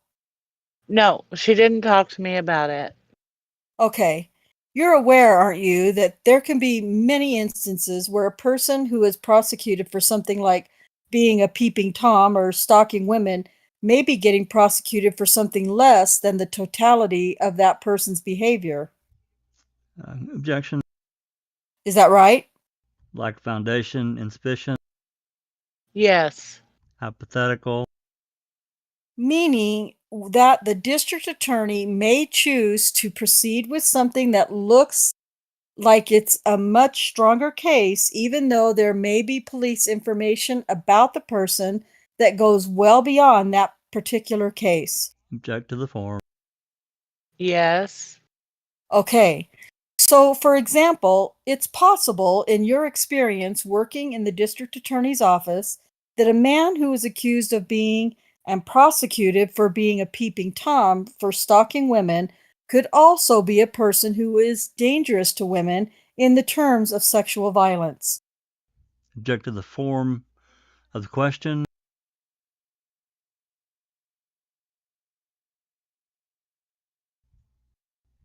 I guess Christina it's Lanford. possible. Go ahead. Sorry. No, y'all go ahead. Okay. Would you mark that as Exhibit 118, please? I'm going to show you Exhibit 118 and ask you to examine it relative to Exhibit 116 and tell me whether you recognize that person. Well, it looks more like the picture composite. Okay. To your knowledge, is that the person that is Exhibit 118 a photograph of the person that you thought to be Gregory Allen when you saw him? Yes, it's closer to what I was thinking of. Okay. Had you observed Mr. Allen on the occasion that you saw him in the district attorney's office before Miss Petersen approached you to tell you who he was? No, You hadn't been looking at him at all. not that I recall, no. Excuse me. Okay, so she came over and directed your attention to him. Yes, Is that right? And then she told you that's Gregory Allen. yes, And that was a name known to you at the time. yes, So now you had a name that you could associate with a physical character, correct? yes, And that's what was in your mind when you identified Exhibit 116, the composite, as being Gregory Allen. Object to the form. It misstates her testimony. Is that correct? yes. I don't have anything further. Mr. Cavalli, one more exhibit. And we're off the record briefly, and they're back on. Okay, Mr. Cavalli is asking questions now. I'm going to show you what has been marked as Exhibit 119, which is in front and back of it. I think Exhibit 118, which I will represent to you, is a photograph taken on or about August 3, 1986. And I will also represent to you that it was taken in connection with the case that was prosecuted by the Manitowoc County District Attorney's Office in 1986. Might have you have seen this person depicted in that picture for the first time in 1986, and by quote-unquote that picture I'm referring to is Exhibit 119. Well, objection. Foundation. We don't know that she saw. I thought that we weren't going to have speaking objections. Well, I think you guys have waived that. Yeah, I haven't been. I think that it lacks. Make your objection, Walt. I am. It lacks foundation because we don't know that she We don't need to. saw any person in 1986. That was my question. Could you read? I'll ask it again. Might you have for the first time seen the person depicted in Exhibit 119 in 1986? Objection. Foundation. I believe I had seen him previous to that. And for the person as depicted with the beard, is it possible that the first time you saw him with a beard was in 1986? Objection. Asked and answered. I believe he had facial hair when I saw him. Whenever that was, right? Previous to 1986. Okay, that's all I have. Nothing further. Reporter closes the deposition. Whew. Yeah, it looks like there's 13 pages of index. Good grief. Alrighty. First, I want to thank my ladies here for all the excellent reading and staying with it. It's not easy. These get very tedious. I understand that for everyone out there listening, but for me, it's I don't know. It's part of the overall, and it I just have to get through it. I just do, and I feel it's important that we try to pull out everything we can that was talked about in these depositions because I feel I've read through them, many of them many times, several times, and it was very clear to me that by the time the end of October of 2005, they were in bad a bad place, and again they had the upper echelon had this information about Gregory Allen about this cold case, and they did not want that out. And I suspect it's possible that if they had went further, if Vogel and Kasork had to testify, it's possible that in the course of going forward, even if they'd settled out of court, it might not have come out. But if it had went to court, this cold case information might have come out. Maybe I don't know, but I suspect that they may have thought that, and there's just absolutely no way they could allow that to happen. No way. My opinion only. So we've been at it 3.5 hours approximately. So let's, if there's any conversation or comments, let's get it done so we can get everybody out of here. They can get them an adult drink or eat dinner like I need to, and I'm sure Hungry. and Hungry. There you go.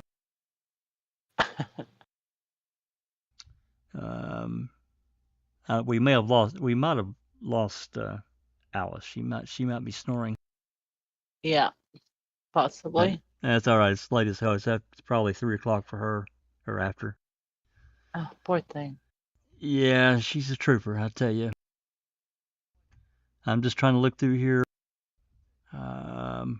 Bethany asked, how old is Gregory Allen? He was born in 54, if memory serves me correctly. So that would put him at, 60, or I'm sorry. He'll be 70 next year. Yeah. Yeah, that sounds about right. That's right. 2024. Yep. So he's getting up there. I But hope he's rotting slowly. yeah, but I'm just one of those that believes he should never be let out as long as he's physically able to move. He would be a danger to any. Then wasn't he up for parole last year or something?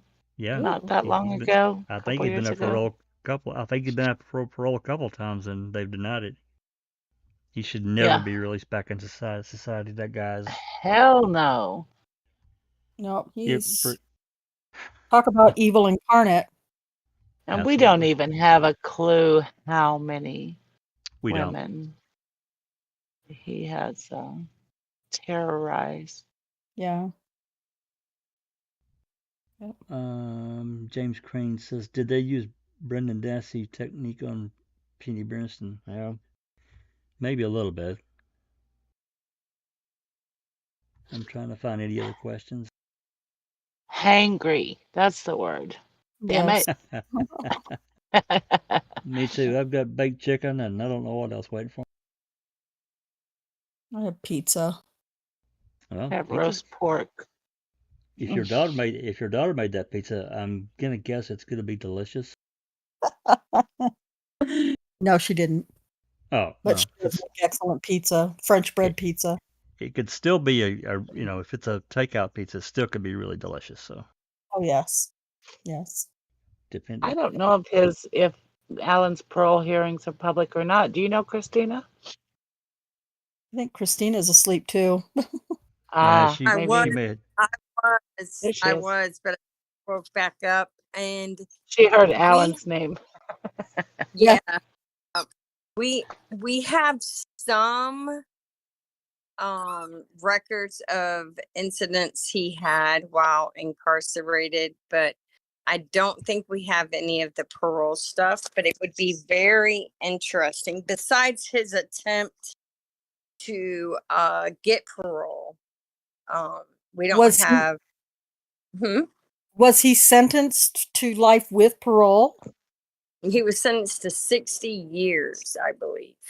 And he comes up for parole every 2 or 3 years. And I find that I find that very disgusting because, you know, Brendan and Stephen, Yeah.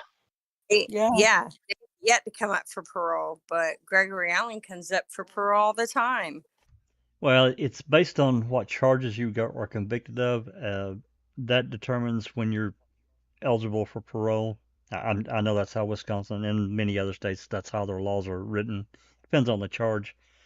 But that, we don't know the full scope of who all Gregory Allen assaulted. I feel there's many. I know Christina feels this way too. Many other victims of Gregory Allen that we will never Yeah. know about. Oh, Never. yeah. And they're trying to make a point there, these lawyers. Well, was there any other charges after, Right. July 85? And yeah. I'm so woke back up because I find that little exchange between Badker and Kelly where they're asking about, did you recognize him from the mugshot? And she said no. I mean, that like opens up a whole nother avenue of what in the hell for me.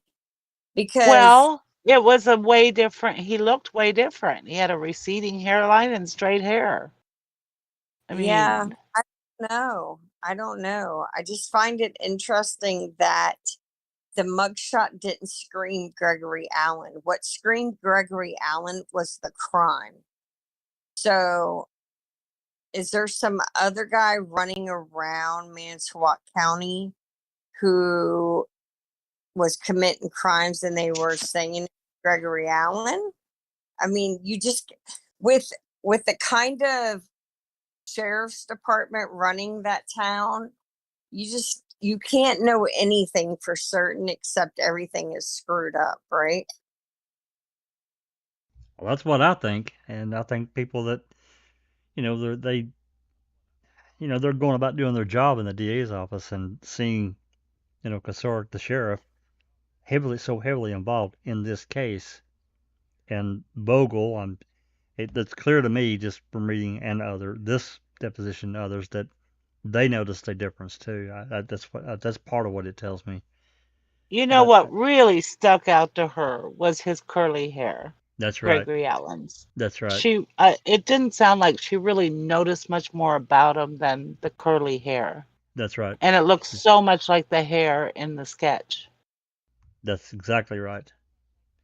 And she She didn't didn't know recognize the nose or the eyes or anything. It was just that curly hair. didn't know the weight or the height of either guy, but Yeah. Yeah, he Allen, and Stephen are nowhere near the same height. no, I'm pretty darn sure. no, they're not. Allen is considerably taller than Stephen Avery. And How there's a how weight tall is he, Christina? Do you know? I 6'2", think wasn't it? Gregory Allen is 6 foot tall and Stephen Yeah. Avery is 1. 5'8", right? 5'5".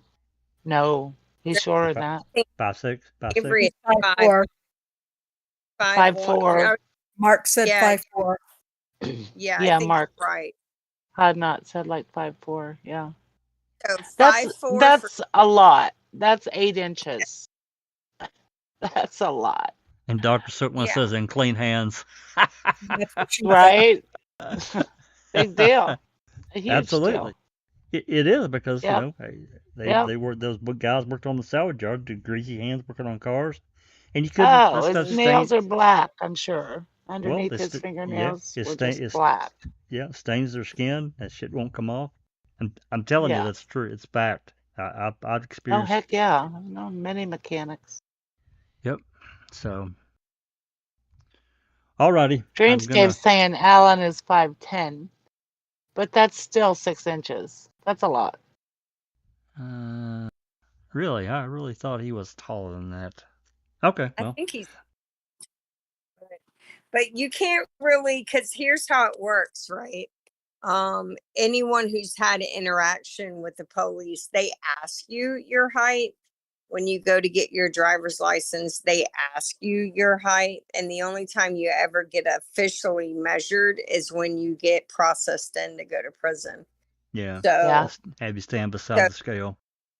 yep. So the only accurate, or the only one that I would feel confident in saying is close is the one from their prison Yeah. intake and exit. Alrighty. Any other questions? Otherwise, I'm gonna wrap this down. We good? Susan, Rhonda? I'm good. I'm good. Yeah, you're good and hungry I'm like me. Yes. That was great, though. That was a good deposition. That was Yeah. yes, interesting. I will say before we go, the next one is quite a bit longer. It's like 186 pages, I think, which probably would, boil down to probably Split it in. 160 pages of actual reading. Yeah, that's 3 hours. It is 3 hours, and that plus any conversation. So probably what's going to happen for ease of everybody taking it all in, I'll probably divide up that into 2, possibly 3 sections, because I don't want to kill everyone with this Yeah. extra long reading and trying to take all of it in. It's really difficult. I get it, who Say that What'd again, you say? Christina? whose deposition is up? Brenda Who are we Petersen. doing? Brenda Petersen followed this one immediately. Interesting. Yeah, it's the same day. It follows it, and it's the longest. As I said, it's the longest deposition of all of them. So it should be interesting. And I imagine if there's going to be some repeat of what we found out in this one, it's going to be in hers, but from a different take. What's interesting, Brenda was actually at the trial. That's right. Yeah. She was responsible for witnesses and so forth and so on, so she was there. Uh-huh. Alrighty, folks. Again, thank you for everybody that stuck around and listened through this and picked up as much as we have, the good conversation, and really special thanks to all of our ladies, Rhonda, Susan, Christina, Alice. Can't thank you enough. Really appreciate it. If you like what we're doing, hey, give us a like and a subscribe and a share. What's that? I was just going to say we should try and get Brenda Petersen for an interview. That would be great. I always, when I think about these people, I want to talk to them, but I hesitate because I understand that this could put them in a position that they may not want to be in, because they say things publicly. But hey, at this point in time, it probably is moot. It probably wouldn't matter. But yeah, She was married to Petersen's brother also, so she may not agree. Yeah. I